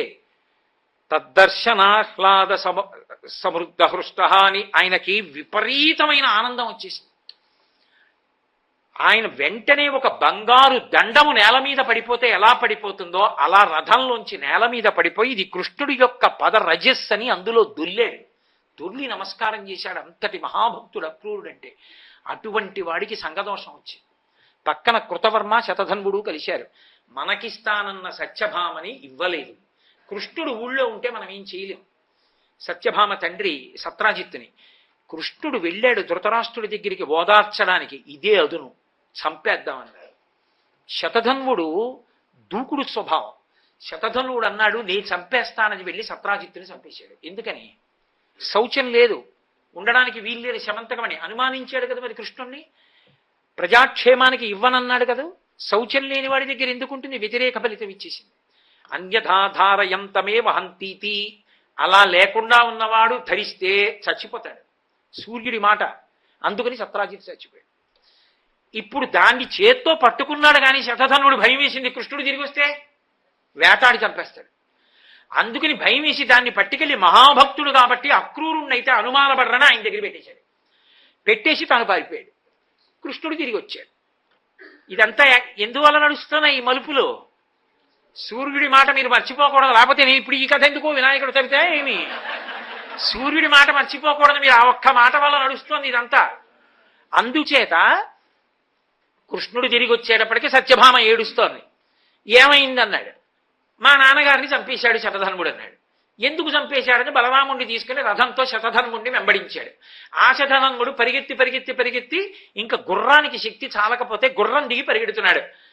కృష్ణుడు అన్నాడు, అన్నయ్య అన్నయ్య వాడు నేల మీద పరిగెడుతుంటే మనం గుర్రం మీద వెంబడించడం ఏం బాగుంటుంది అన్నయ్య, మీరు హాయిగా అలా రథంలో కూర్చోండి, నేను కిందకి దిగి వెంబడించి శమంతకమణిని పట్టుకొస్తాను, ఎక్కడో దాచి ఉంటాడు అంగీలో, వెళ్ళి పట్టుకొస్తానన్నయ్య అని పరిగెత్తాడు.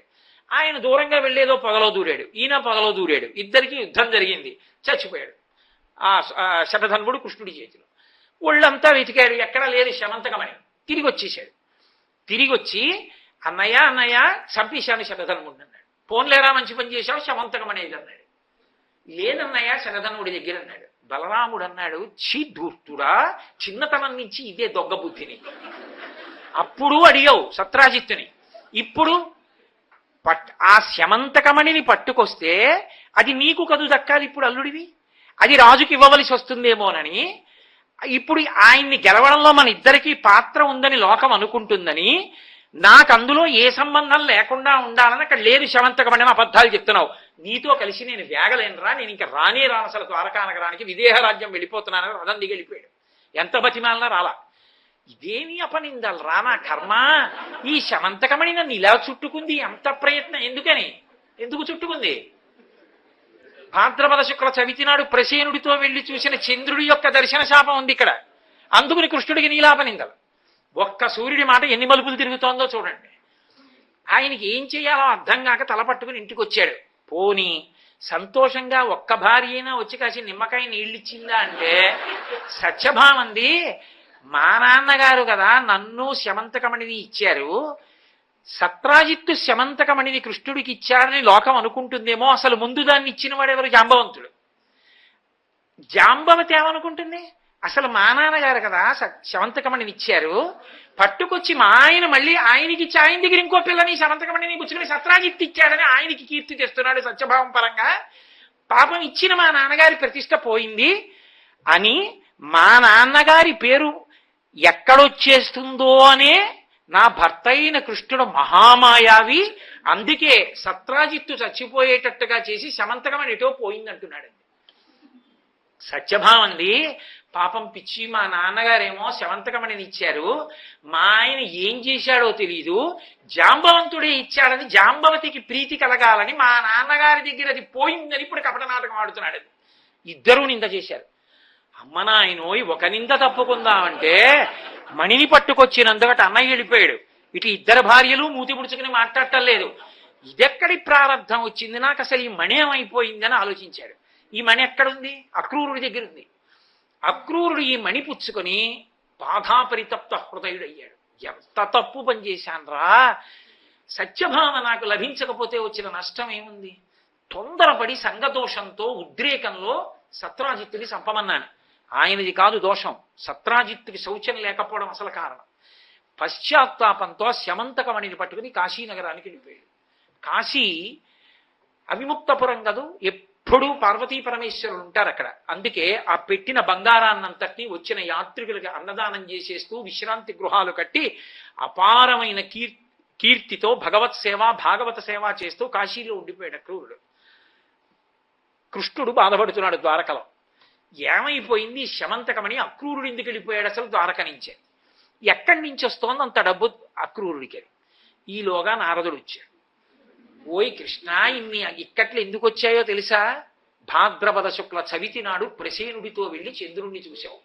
చంద్రుడి శాపం ఎందుకు వచ్చిందో తెలుసా? ఇదిగో విఘ్నేశ్వరుడు ఇచ్చాడు. కాబట్టి ఇప్పుడు ఎలా పోతుందో తెలుసా? వినాయక వ్రతకల్పం చెయ్యి అన్నాడు. అంటే ఆయన వినాయక వ్రతం చేశాడు. వినాయకుడు ఎవరు? విష్ణువుకి మేనల్లుడు. ఎందుకని నారాయణ నారాయణి, నారాయణ అన్నగారు, నారాయణి చెల్లెలు పార్వతీదేవి. పార్వతీదేవి పెద్ద కొడుకు కదూ. మేనమా అంటే మహాప్రీతి ఆయనకి. ఆయన గబగబా వచ్చాడు. అందుకే ఇప్పటికీ విఘ్నేశ్వరుడి దగ్గరికి వెడితే ఇలా ఇలా కొట్టుకుంటూ ఉంటారు. ఇలా ఇలా ఎందుకు కొట్టుకుని గుంజీలు తీస్తుంటారు? ఎందుకు అంటే దానికి ఒక సారస్యం చెప్తుంటారు పెద్దలు. ఇప్పుడు మేనమావల ముద్దు మేలైన ముద్దు అని విఘ్నేశ్వరుడు మేనమావ గారి ఇంటికి వెళ్ళేటారు శ్రీ మహావిష్ణువు దగ్గరికి. ఆయన ఏదో సుదర్శన చక్రం అక్కడ పెట్టి ఏదో పని చేసుకొచ్చి ఎవరో రాక్షసులు వస్తున్నారని చక్రం ఏదన్నాడు.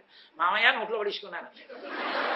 అయ్య బాబోయ్, చక్రం నోట్లో పడేసుకోవడం ఏమిట్రా, బయటికి వదిలేయన్నాడు. వదలడు, అటు ఇటు పరిగెడుతున్నాడు. ఏదో ఒకటి చేస్తే కానీ వదలడన ఆయన ఏం చేశాడంటే ఇలా ఇలా కొట్టుకుని గుంజీలు తీశాడు. ఇది ఏమిటో విచిత్రంగా ఉంది, మామయ్య ఏమిటో అలా గుంజీలు తీస్తున్నాడని పక్క పక్క పక్క పక్క నవ్వాడు. ఆ పొలమారి నోట్లోంచి సుదర్శన చక్రం కక్కి బయటపడి. అప్పటి నుంచి మేనమా విష్ణువు చేస్తే ప్రీతి పొందాడు కాబట్టి ఇప్పటికీ విఘ్నేశ్వరుడి దగ్గరికి వెడితే మనం కూడా ఇలా ఇలా కొట్టుకుని గుంజీలు తీస్తాం. ద్రవిడ దేశంలో ఈ కథ చెప్తుంటారు దాని గురించి. కాబట్టి శ్రీ మహావిష్ణువు ఎప్పుడైతే వినాయక వ్రతకల్పం చేశారో విఘ్నేశ్వరుడు ప్రసన్నుడై ప్రత్యక్షమయ్యాడు.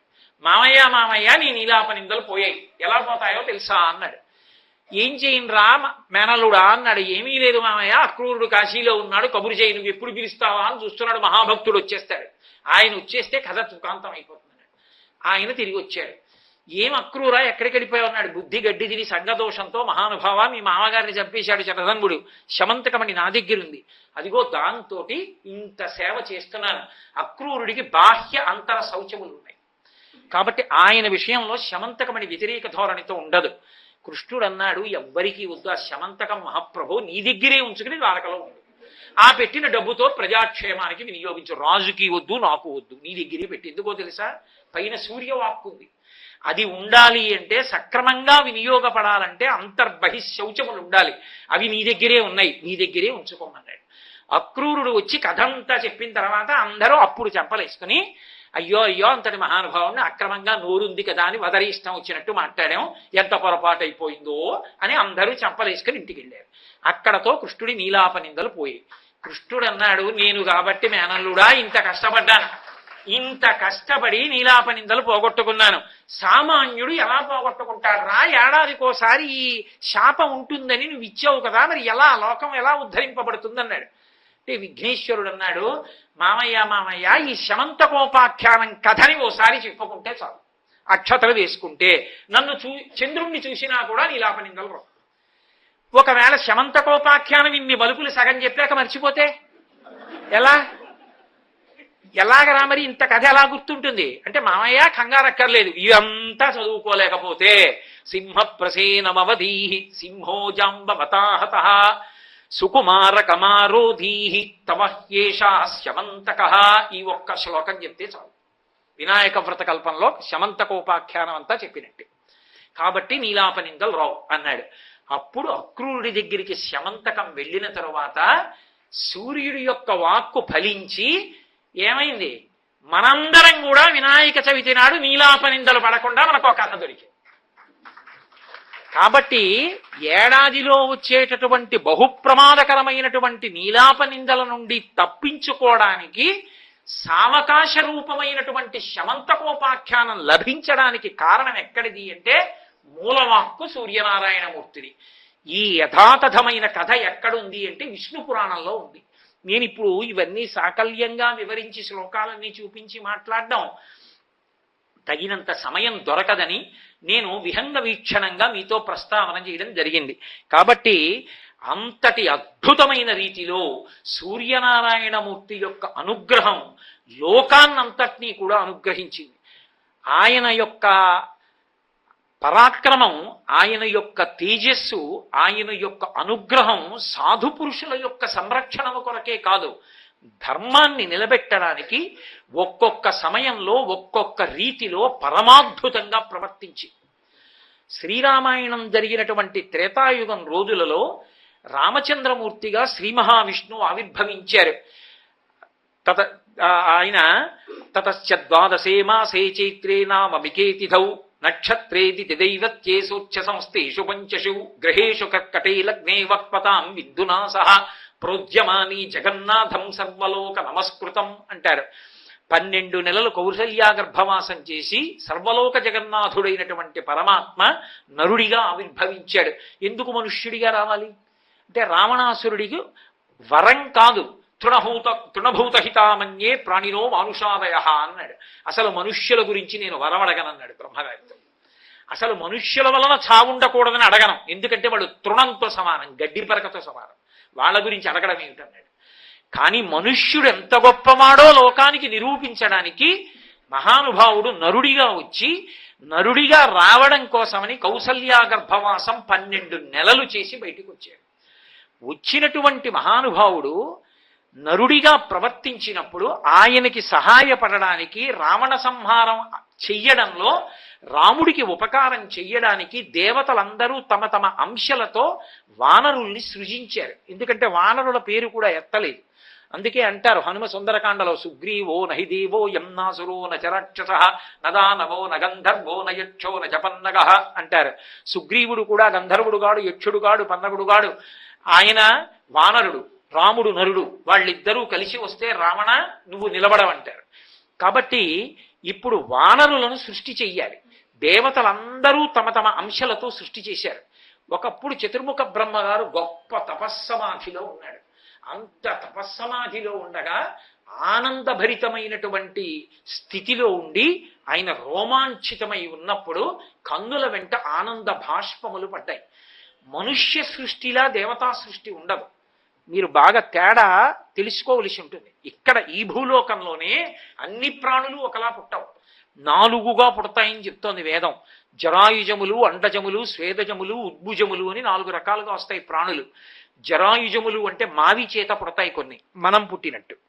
అండజములు అంటే గుడ్డు బద్దల కొట్టుకుని గుడ్డు పెంకులుంచి పైకొస్తాయి. అదొక ఆశ్చర్యకరమైనటువంటి విశేషం. ఎందుకంటే ఒక పక్షి గుడ్డుని పొదుగుతున్నటువంటి బొమ్మ గీయగలడేమో కానీ చిత్రకారుడు గుడ్డుని పొదుగుతున్నప్పుడు పక్షి పొందుతున్నటువంటి ఆనందం దాని కన్నులలో అభివ్యక్తమవుతున్న స్థితిని గీయలేడు. పక్షికి ఏం తెలుసు అనుకుంటాం, కానీ అది పెట్టిన గుడ్డు యొక్క పెంకు లోపల ఉన్నటువంటి పిండం అది ఇలా 2 కాళ్ళు పెట్టి మెల్లిగా కదిలి వచ్చి దాని కడుపు గుడ్డుకి తగిలేటట్టుగా గట్టిగా వాలితే గుడ్డు పెంకు పగిలిపోతుందని, గట్టిగా వాలకుండా మృదువుగా దాని పొట్ట గుడ్డుకి తగిలేటట్టుగా వంగితే పొట్ట వేడిని పెంకు గ్రహించి, పెంకు వేడిని లోపల ఉన్న పిండం గ్రహించి పొదగబడి లోపల ఉన్న పిండం పిల్లగా మారుతుంటే దానిలో ఉన్నటువంటి మాతృత్వం తన్నుకొచ్చి ఆ పక్షి ఎంత ఆనందాన్ని పొందుతుందో, నా పిల్ల తయారవుతోంది గుడ్డులోనని. అందుకని అండజములు గుడ్డులోంచి కొన్ని ప్రాణులు వస్తాయి, ఉద్భుజములు భూమిని చీల్చుకుని కొన్ని ప్రాణులు వస్తాయి. చెట్లు విత్తనం పెడితే అంకురం భూమిని చీల్చుకుని వస్తుంది. ఉద్భుజములు, అలాగే స్వేదజములు చెమటలోంచి పుడతాయి కొన్ని ప్రాణులు, పేలు మొదలైనటువంటివి. అలా 4 రకాలుగా వస్తాయి. ఒక్క భూమి మీదే మర్త్యలోకంలో, అంటే పుట్టినవన్నీ మరణించాలి, అలా మరణించే స్వభావం ఉన్న ప్రాణులు పుట్టే లోకాన్ని మర్త్యలోకం అంటారు. ఒక్క మర్త్యలోకమునందు సృష్టియే 4 రకాలుగా ఉంటుంది, ఒకలా ఉండదు. ఇక దేవతలు సంకల్పం చేస్తే ఆ సృష్టి ఒక్కలా ఉండదు, వాళ్ళు అనేక రకాలుగా సృష్టిస్తారు. పార్వతీ పరమేశ్వరులు ఒకానొకప్పుడు విఘ్నేశ్వరుడి యొక్క అవతారాన్ని సృజించాలనుకున్నారు. అవతారం అంటే అదే విఘ్నేశ్వరుడు అనేక రూపాలుగా వస్తూ ఉంటాడు. వచ్చినప్పుడు ఆవిడ కామేశ్వర ముఖాలోక కల్పిత శ్రీ గణేశ్వర పక్కన ఉన్న మహాకామేశ్వరుడి వంక చిరునవ్వుతో ఇలా చూసింది. ఆయన ఆవిడ వంక చిరునవ్వుతో చూశాడు. ఇద్దరి చిరునవ్వుల కాంతులు కలుసుకున్నాయి. గణేశ్వరుడు పుట్టాడు. పుట్టేం చేశాడు? మహాగణేశ నిర్భిన్న విఘ్నయంత్ర ప్రహర్షిత. ఆ భండాసురుడు లలితాదేవి సైన్యంలో వేసినటువంటి మహావిఘ్న యంత్రాన్ని ఆయన తన యొక్క దంతంతో పొడిచి పాడు చేశాడు. ఆ విఘ్నయంత్రం ఉంది కాబట్టి లలితాదేవి సైన్యమే లలితాదేవికి ఎదురు తిరిగింది. ఇప్పుడు ఎప్పుడైతే విఘ్నేశ్వరుడు వెళ్ళి విఘ్నయంత్రాన్ని తన దంతంతో బద్దలగొట్టాడో, అరే ఇదేమిరా ఇంత బుద్ధి తక్కువ పని చేశాం, మనం అమ్మవారికి ఎదురు తిరిగామేమిటని వాళ్ళందరూ క్షమార్పణ చెప్పి మళ్ళీ అమ్మవారి వైపుకి వెళ్ళారు. అందుకని విఘ్నేశ్వరుడు అమ్మవారికి ఉపకారం చేసి ఆ మహాగణేశ యంత్రాన్ని బద్దలు కొట్టేస్తే అమ్మవారు సంతోషించింది. ఒకప్పుడు చిరునవ్వుల కలయికల ఉంచి వచ్చారు. ఈ సృష్టి ఎలా వస్తుంది అని అడిగారు. పరమేశ్వరుడు ఈ సృష్టి చూపులతో చేస్తాడు, కేవలం ఆయన అనుగ్రహంతో చూస్తాడు. అందుకే కామాక్షి కామేశ్వరుడు. కామేశ్వర అంటే సృష్టి జరగాలన్న కోరికతో చూస్తాడు, అంతే ఈ సృష్టి జరుగుతుంది. అందుకే పోతన గారు భాగవత రచన ప్రారంభం చేస్తూ ఆయన ఒక మాట అంటారు, నేను ఎవరిని స్తోత్రం చేస్తున్నాను అన్నదాని గురించి చెప్తూ, శ్రీకైవల్య పదంబు చేరుటకునై చింతించదన్ లోకరక్షైకారంభకు భక్తపాలన కళా సంరంభకున్ దానవోద్రేక స్తంభకు కేళిలోల విలస దృగ్జాల సంభూత నానా కంజాత భవాండ కుంభకు మహానందాంగనా డింబకున్ అంటారు. కేళిలోల విలస దృగ్జాల సంభూత నానా కంజాత భవాండ కుంభకు, కేవలము తన చూపుల చేత ఈ సమస్త బ్రహ్మాండములను సృష్టించినటువంటి ఆ శ్రీమన్నారాయణుడు ఎవరున్నాడో ఆయన యొక్క కథలు చెప్పడానికి నేను ఈ భాగవతాన్ని అంగీకరిస్తున్నాను.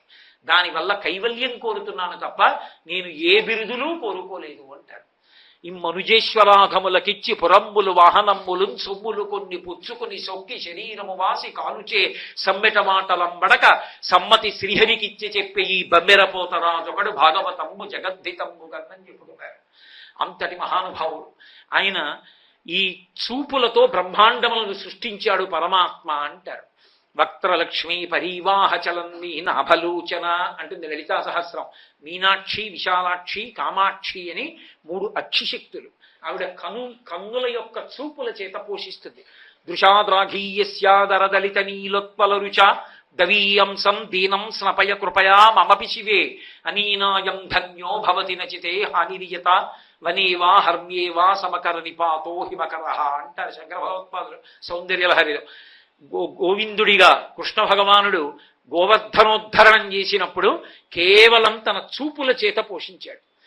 బాలుండాడుచునాతపత్రమని సంభావించి పూగుత్తి కింగేలం దాల్చిన లీలలే నగవుతో కృష్ణుండు తానం మహాశైలం మున్వలకేల దాల్చి విపుల ఛత్రమ్ముగా పట్టే తద్భీల భృత్యతు దుశ్శిలాచకిత గోపీ గోప గోపంతికిన్ అంటారు.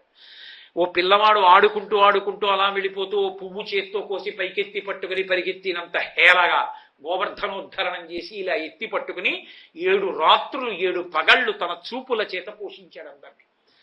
పైగా నమ్మక వెళ్ళిపోయిన వాళ్ళని పిలిచాడు. బాలుండి ఇతడు కొండ దొడ్డదని మహాభారంబు సైరింపగా జాలండోజని దీని కింద నిలువన్ సంకింపగా బోలది శైలాంబోనిది జంతు సంయుత ధరా చక్రంబు పైపడ్డ నాకేలల్లాడదు బంధులారవిరుడి మోదం అమోఘం ముగం అని మీరందరూ కూడా వచ్చి కొండ కింద నించోండని తానే పిలిచాడు మహానుభావుడు. కాబట్టి చూపుల చేత పోషిస్తుంది భగవత్తత్వం, చూపుల చేత సృష్టి చేస్తుంది. అలా చూపుల చేత సృష్టి చెయ్యగలిగినటువంటి అద్భుతమైనటువంటి స్థితి కలిగిన పరమాత్మ ఎందుకు సృష్టి చెయ్యలేడు? ఆయన హేళగా తన సంకల్పం చేత సృష్టి చేస్తాడు. అందుచేతనే రామాయణ కాలంలో రాముడికి సహాయంగా దేవతలందరూ వానరుల్ని సృష్టి చెయ్యాలన్నారు. ఆ కాలంలోనే ఒక విశేషం జరిగింది. బ్రహ్మగారు బ్రహ్మాండమైనటువంటి ఆనందంలో తపస్సమాధిలో ఉండి రోమాంచితమై ఉన్నాడు. మళ్ళీ వెనక్కి రండి. ఉన్న సమయంలో ఆయన నేత్రముల వెంట ఆనంద భాష్పాలు పడ్డాయి. ఆ ఆనంద భాష్పములు పడ్డప్పుడు ఆయన ఇలా చేతులు పెట్టుకుని ఉండగా ఆయన దోసిట్లో పడ్డాయి. ఆ ఆనంద భాష్పములలోంచి ఒక మహావానరం పుట్టింది. ఆయననే వృక్షవిరజుడు అని పిలుస్తారు. ఆయన ఒకానొకప్పుడు ఒక తటాకంలో ప్రవేశించి స్నానం చేసి ఒడ్డుకొచ్చి ఆడదానిగా మారిపోయాడు. ఇదేమిరా ఇంత మహావానరాన్ని ఆడదానిగా మారిపోయానని బెంగపెట్టుకున్నాడు. ఆయనకి తర్వాత అర్థమైంది పార్వతీదేవి శాపం పొందినటువంటి తటాకం.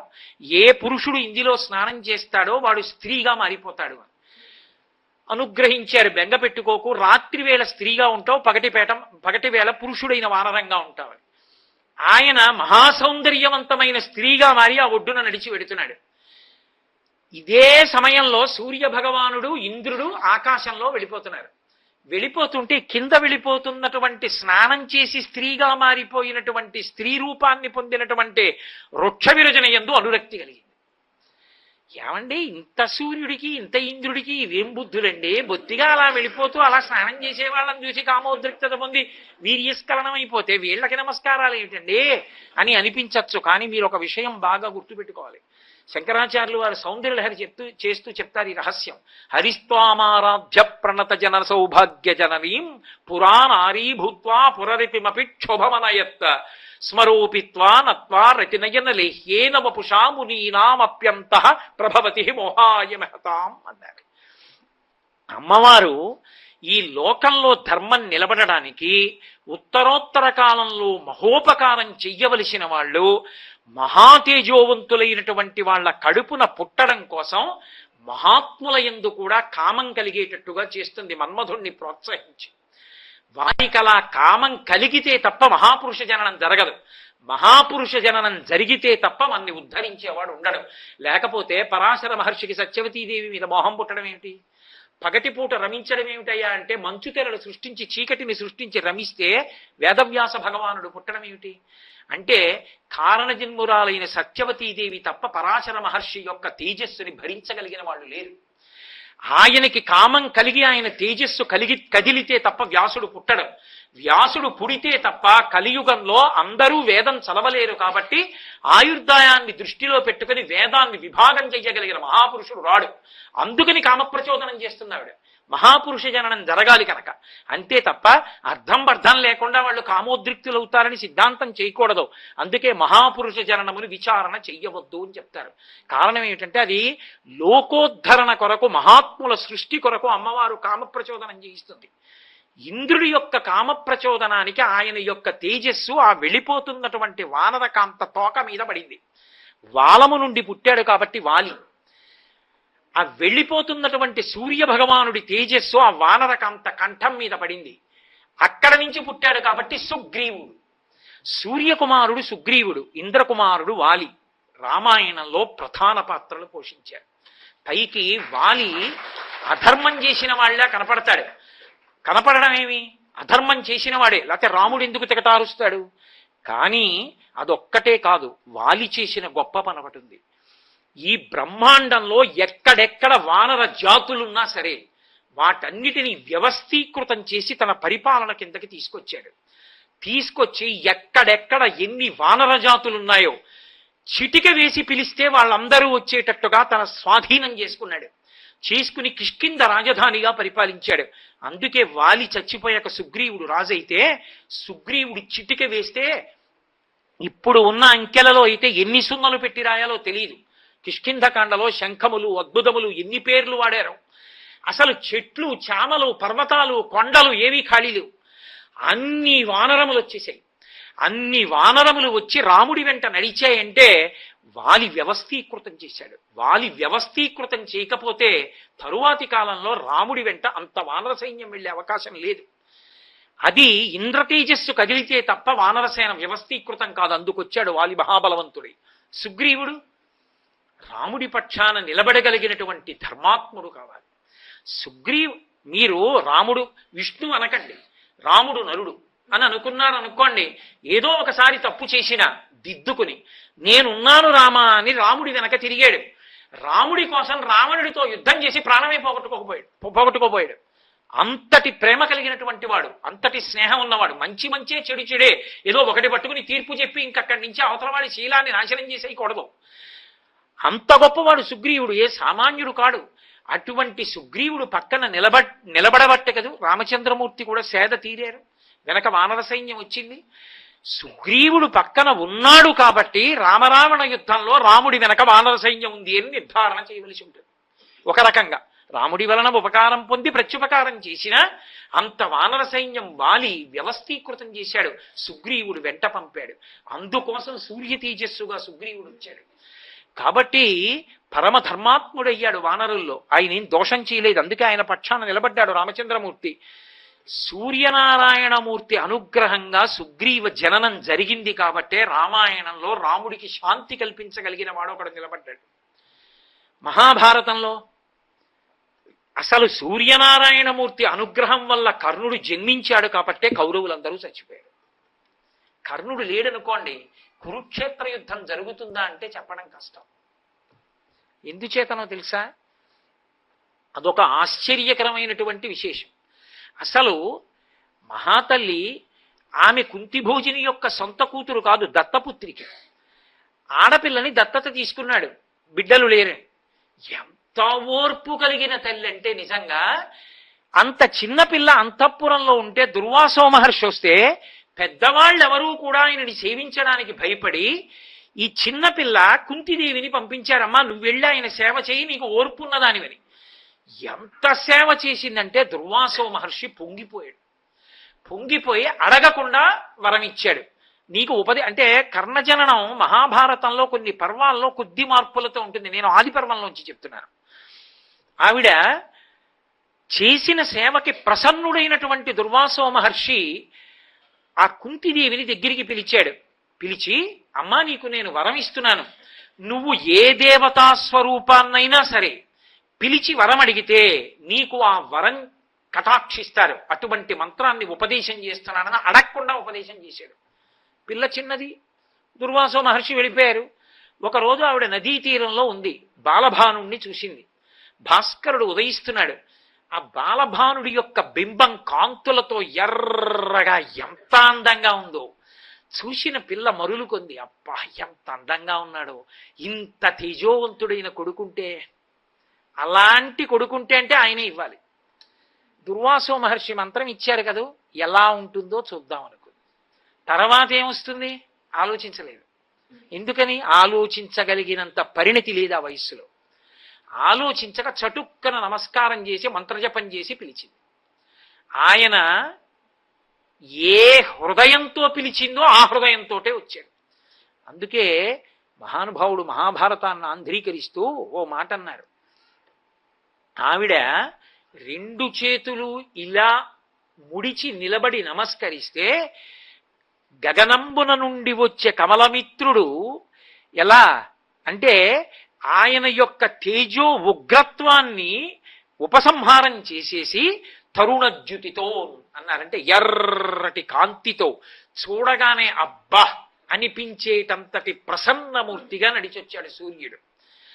వచ్చి నువ్వు ఏ కోరికతో పిలిచావో నాకు తెలుసు, కుమారుడు కావాలని అడిగావు కాబట్టి నీకు అనుగ్రహిస్తానన్నాడు. అప్పుడు ఆవిడికి భయం వేసింది. ఆవిడంది నేను కన్యని, తల్లిదండ్రుల యొక్క ప్రాపున ఉండవలసిన దాన్ని, కన్యాగర్భం వచ్చి పిల్లవాడు పుడితే రేపు పొద్దున్న లోకం నింద చేస్తుంది నన్ను, నేనేం చెప్పుకుంటాను లోకానికి, అందుకని వద్దు వెళ్ళిపోదు. దేవతలకో ధర్మం ఉంటుంది, ధర్మం అన్నది అందరికీ ఉంటుంది. ఆయన అన్నాడు దేవతలు ఒకసారి ప్రసన్నులై వస్తే కోరిక తీర్చకుండా వెళ్ళకూడదు, కాబట్టి నేను నీ కోరిక తీర్చవలసిందే. నీ భయం ఏమిటి? నీ కన్యాత్వం చెడుతుందని. 2, కన్యగా ఉండగా గర్భం ధరిస్తే లోకానికి తెలిసి నింద చేస్తారని. అసలు నీ కన్యాత్వానికి భంగం రాదు, నువ్వు గర్భం ధరించి బిడ్డని కనక్కర్లా, సద్యగర్భంలో నీకు కుమారుణ్ణి ఇస్తున్నానని ఇచ్చి వెళ్ళిపోయాడు. ఆ సూర్య తేజస్సుతోటే సహజ కవచ కుండలాలతో సూర్యబింబంలా ప్రకాశిస్తున్నటువంటి కొడుకు పుట్టాడు. ఎత్తుకుంది చేతిలోకి, మాతృత్వం పొంగుకొచ్చింది. ఇంత గొప్ప కొడుకు, సమస్త క్షత్రియ మండలాన్ని శాసించగలిగిన వాడు. బిడ్డన్ని ఇంటికి తీసుకెడితే తన జీవితం ప్రమాదంలోకి ఎడుతుంది, వదిలేయాలంటే అమ్మతనం అడ్డొచ్చి ఏం చెయ్యాలని బెంగబెట్టుకుంది. ఎవరు బిడ్డన్నిచ్చాడో ఆ సూర్యుడే మంజూషను వదిలిపెట్టాడు. ఓ పెట్టె కొట్టుకొచ్చింది నదిలో, అందులో పడుకోబెట్టి మనసు రాయి చేసుకుని మూత పెట్టి వదిలేసి అది వెళ్ళి రాధాదేవికి దొరికి సూతుడి కొడుకుగా పెరిగాడు. ఈ పెరిగిన కర్ణుడు పుట్టుకతో అపారమైనటువంటి బలవీర్యములున్నవాడు. కాబట్టి ఇప్పుడు ఆయన మనసులో ఏ కోరిక ఉంటుంది? ఆ కాలమునందు ఆయనతో పోల్చదగిన వాడెవరో వాడికన్నా గొప్పవాడిని నిరూపించుకోవాలని ఉంటుంది. సహజం కదా. ఆయనతో సమానుడు అర్జునుడు. అర్జునుడి కన్నా నేను గొప్పవాణ్ణి అని చెప్పుకోవాలని కోరిక. ఆనాటి వ్యవస్థలో ఆయనకు ఆ అవకాశం కలగలేదు. కుమార అస్త్రాభ్యాసమునందు నువ్వు ఎవరి కుమారుడవు అని అడిగితే నేను క్షత్రియుడను అని చెప్పలేకపోయాడు. అందుచేత దుర్యోధనుడికి ఒక కోరిక ఉంది, అర్జునుణ్ణి కొట్టగలిగిన విలుకాడులు కావాలి. ఎందుకని? తన దగ్గర భీష్మద్రోణాదులున్నా ఆయనకి నమ్మకం లేదు తన పక్షాన ఉంటారని, ధర్మపక్షం అన్నట్టు వెళ్ళిపోతారని అనుమానం. తనని నమ్మి తన కోసం ప్రాణం పెట్టేటటువంటి అర్జునుడితో సమానమైన ప్రతిద్వంద్వి విలుకాడు కావాలి. ఆయన ఏం చేశాడు? వెంటనే కర్ణుడికి అంగరాజ్య పట్టాభిషేకం చేశాడు. కర్ణుడు సామాన్యుడు కాడు, అపారమైన తేజోమూర్తి. ఎంత తేజోమూర్తి అంటే ఒకప్పుడు కర్ణుడిని తక్కువ చేసి అర్జునుడు మాట్లాడితే కృష్ణుడు ఇలా వేలు చూపించి చెప్పాడు, ఏమనుకుంటున్నావో, నీతో సమానుడు లేదా నీకన్నా అధికుడు, కర్ణుడు నీకన్నా తక్కువ వాడు కాడు. కర్ణుడు పడిపోయాడంటే ఒకటే కారణం, ఎన్ని శక్తులున్నా ఎంత సమర్థత ఉన్నా శిబి వంటి మహాపురుషుల వంటి దానగుణం ఉన్నవాడైనా గొప్ప ప్రభుభక్తి కలిగిన వాడైనా ఆ ప్రభుభక్తి దుర్యోధనుడు లాంటి దుర్మార్గుడి వైపు వెళ్ళిపోయింది. అందుకే అతను సంతోషించాలని చేసేవాడు అన్ని పనులు. దుర్మార్గుల్ని ఆశ్రయించడం ఎంత ప్రమాదమో అటువంటి వారి పట్ల స్వామి భక్తి ఉన్నా ప్రమాదానికి ఎడుతుంది. హనుమ స్వామి భక్తి రామచంద్రమూర్తి పక్కకెళ్ళింది. భవిష్యత్ బ్రహ్మగా అవుతున్నారు, చిరంజీవి అయ్యారు. కర్ణుడు దుర్యోధనుడి వైపు తిరిగాడు. ఆయన స్వామి భక్తి దుర్యోధనుడి వైపుకి వెళ్లడంతో కురుక్షేత్ర సంగ్రామం జరిగింది. ఎందుకంటే దుర్యోధనుడికి ఒక ప్రాపు దొరికింది, అర్జునుణ్ణి కొట్టేవాడు నా దగ్గర ఉన్నాడు, ఈ నమ్మకమే కురుక్షేత్రం జరిగేట్టు చేసింది. ఇంతటి దానగుణం కలిగిన వాడైనా ఏమి తక్కువ వాడండి? శాపాలున్నాయి, పడిపోయాడు నిజమే, కానీ ఒకానొకప్పుడు నువ్వు సాక్షాత్తు కుంతీదేవి యొక్క పెద్ద కుమారుడివి, నీకే పట్టాభిషేకం జరుగుతుంది అన్నా కూడా అక్కర్లేదు, నన్ను నమ్ముకున్నాడు, నాకు అంగరాజ్య పట్టాభిషేకం చేశాడు, నేనున్నానని యుద్ధానికి బయలుదేరుతున్నాడు. అటువంటి దుర్యోధనుడి యొక్క విశ్వాసాన్ని వమ్ము చెయ్యను అని కుంతిదేవి వచ్చి శిబిరంలో ప్రార్థన చేస్తే, అమ్మా నీకెప్పుడూ 5 కొడుకులు ఉంటారు, ధర్మరాజుని కాని, భీముణ్ణి కాని, నకులుణ్ణి కాని, సహదేవుణ్ణి కాని దొరికినా చెనకన. వాళ్ళ 4 5వ వాడు నేనో కర్ణుడు, అంతే, నేనో అర్జునుడు. అర్జునుణ్ణి మాత్రం మొదలను. ఎందుకో తెలుసా అమ్మా, నేనున్నానని నమ్మకం పెట్టుకున్నమ్మా దుర్యోధనుడు యుద్ధానికి వస్తున్నాడు, ఆ అర్జునుణ్ణి తెగటార్చకపోతే నేను స్వామిద్రోహం చేసిన వాడిని అవుతాను. అది దుర్యోధనుడి పట్ల వెళ్ళిపోయింది ఆ భక్తి. అది నిజంగా ఇంకొక వైపుకి ఎడితే కర్ణుడు ఏమై ఉండేవాడు. అందుకే కర్ణుడు లేని భారతం లేదు, కర్ణుడు లేకపోతే కురుక్షేత్రం లేదు, కర్ణుడు లేకపోతే అసలు అధర్మాన్నంతటినీ కట్టి కాల్చడం తేలిక కాదు.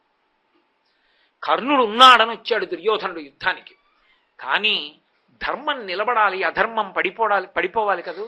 అందుకే శాపాలన్నీ వెళ్ళి మీద పడ్డాయి కాబట్టి ఎంత యుద్ధం చేసినా ఆఖరికి రథచక్రం భూమిలో దిగిపోతే పైకెత్తుతుంటే అర్జునుడు బాణం వేయడానికి సిద్ధపడుతుంటే ఎన్నో ధర్మాలు చెప్పాడు.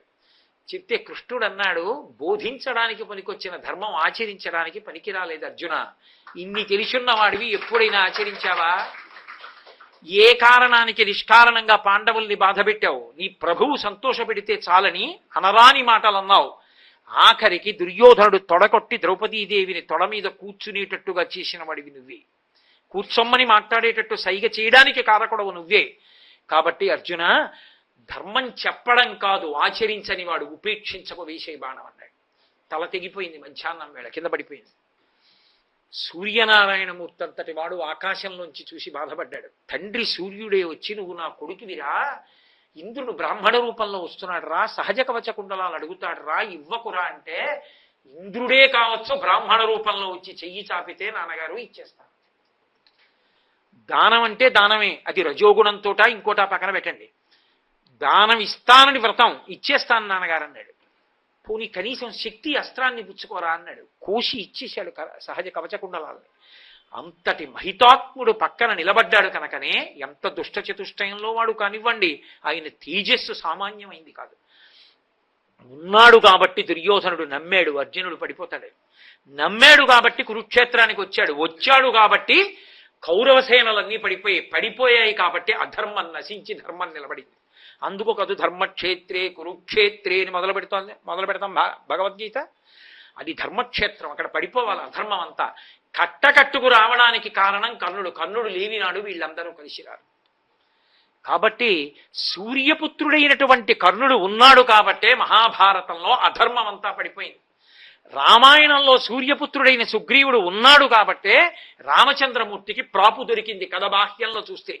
లోపల విశేషాలు ఏమైనా చెప్పండి, పైకి నరుడి యొక్క కథగా రాముడికి ప్రాపు సుగ్రీవుడి దగ్గర నుంచి దొరికింది అంతే.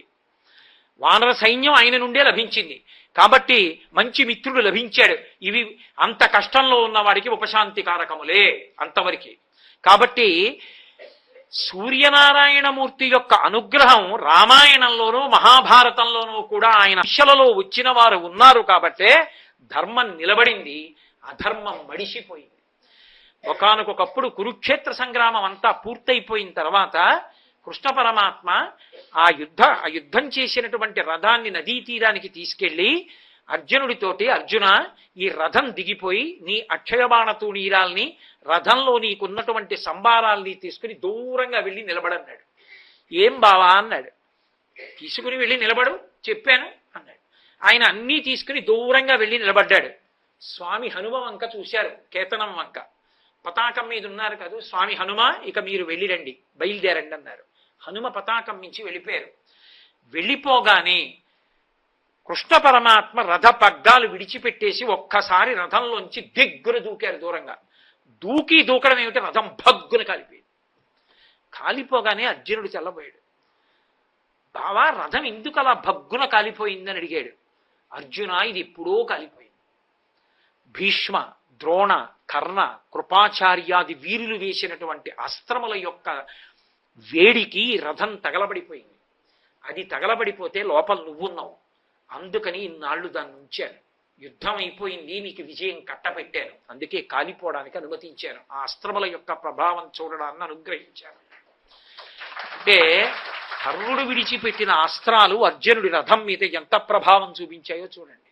అంతటి మహానుభావుడు సూర్యనారాయణమూర్తి యొక్క జోక్యం, ఆయన యొక్క అనుగ్రహం, ఆయన యొక్క అంశ ఎక్కడ ఉన్నా సరే ఏదో ఒక రూపంలో ధర్మరక్షణ కొరకు నిలబడుతూ ఉంటుంది. ఆయన అనుగ్రహం ధర్మాన్ని రక్షించడం, ఆయన యొక్క దర్శనం ధర్మబుద్ధిని మనస్సు లోపల ప్రచోదనం చేయడం. ధర్మో రక్షతి రక్షిత, ఈ దేశం వేదభూమి, ఈ దేశం ఋషిభూమి, ఈ దేశం కర్మభూమి. ఈ దేశంలో సమస్త వాంగ్మయ సారము 2 అక్షరములే, ధర్మం. ఆ ధర్మము రక్షించి తీరుతుంది. ఆ ధర్మమునందు అనురక్తి కలగాలంటే ప్రతిరోజు ఒక్కసారి వెలుగుల ముద్ద ఆయన వంక చూస్తే చాలు, సుషుమ్నా నాడి ప్రచోదనాన్ని పొందుతుంది, బుద్ధి వికసనాన్ని పొందుతుంది. అందుకే తామర పువ్వులు వికసిస్తాయి, లోపల ఉండేటటువంటి హృదయ పద్మములు వికసనాన్ని పొందుతాయి, మంచి బుద్ధి కలుగుతుంది. అంత గొప్పవాడైనటువంటి ఆ సూర్యనారాయణ మూర్తికి ప్రతిరోజు తప్పకుండా చేసేటటువంటి నమస్కారం అందరి యొక్క అభ్యున్నతికి కారకమై అందరి యొక్క బుద్ధులు కూడా ధర్మమునందు అనురక్తిని పొందేటట్టుగా ప్రచోదనం చేస్తాయి. ధర్మాన్ని ఆశ్రయించిన నాడు, అందరూ ధర్మాన్ని పట్టుకున్న నాడు అంతకన్నా జీవితాలకు అభ్యున్నతి ఏముంటుంది? కాబట్టి సూర్యోపాసనకు మన దేశంలో అంత విశిష్టమైనటువంటి స్థానం ఉన్నది. అటువంటి సూర్యనారాయణమూర్తి వైభవం రామాయణ భారతాది పురాణములలో ఎంత గొప్పగా చెప్పబడిందో. అసలు భాగవతంలో అయితే భీష్ముడు అంపశయ్య మీద పడుకుని సూర్యుడిని ఉపమానంగా పెట్టి స్తోత్రం చేస్తాడు. ఒక సూర్యుండు సమస్త జీవులకు తానొక్కొక్కడైతో చపోలిక ఏ దేవుడు సర్వకాలము మహాలీలన్ని జోత్పన్య జన్య కదంబముల హృత్ సరోరహములన్ నానా విధానోరూపకుడైనట్టితోచో హరినే ప్రార్థింతు నశ్రాంతమున్నంటాడు. ఒక్క సూర్యుండు సమస్త జీవులకు తానొక్కొక్కడైతోచు పోలిక. ఒక్క సూర్యుడే, ఎవరు చూస్తే వాళ్ళు అడిగో నేనే సూర్యుడికి నమస్కరిస్తున్నాను, సూర్యుడు నన్ను చూస్తున్నాడంటాడు. ఎన్ని కోట్ల మందికైనా సరే నాతోనే చూస్తున్నాడన్నట్టుగా ఉంటాడు. ఉండేటటువంటి ఆ సూర్యనారాయణమూర్తి ఉన్నాడే, ఆయనే శ్రీహరి, ఆయనే లోపల ఉన్నటువంటి అంతరాత్మ, ఆయనే మంగళకరుడైనటువంటి పరమశివుడు, ఆయనే 3 మూర్తులు కలిసిన పరబ్రహ్మ స్వరూపం, ఆయనే వేదత్రయీ శరీరముగా కలిగినటువంటి మూల కందము. అటువంటి భగవానుణ్ణి రోజు దర్శనం చేయడానికి ఏ దేవాలయానికి కూడా వెళ్ళక్కర్ల. అలా ఒక్కసారి బయటికి వచ్చి చూస్తే చాలు, మాంసనేత్రానికి దర్శనం అవుతాడు. ఆయనకి నమస్కరించడానికి చేయవలసింది 2 చేతులు ఇలా అనడం చాలు. అంత తేలికగా అభ్యున్నతిని పొందడానికి సావకాశం ఇచ్చేటటువంటి సూర్యనారాయణమూర్తి యొక్క అనుగ్రహం చేత మనందరికీ కూడా ఆయన పాదపద్మముల యందు భక్తి ప్రపత్తులు కలగేటట్టుగా మన జీవితములు చక్కటి మార్గంలో నడిచేటట్టు విభూతి ప్రసరణం జరగాలని ఆయన పాదములు పట్టి ప్రార్థన చేస్తూ మళ్ళీ రేపు సాయంకాలం 6:30 మనం కలుసుకున్నప్పుడు ప్రత్యేకించి సూర్య భగవానుడికి సంబంధించినటువంటి మరికొన్ని అద్భుతమైన విశేషముల గురించి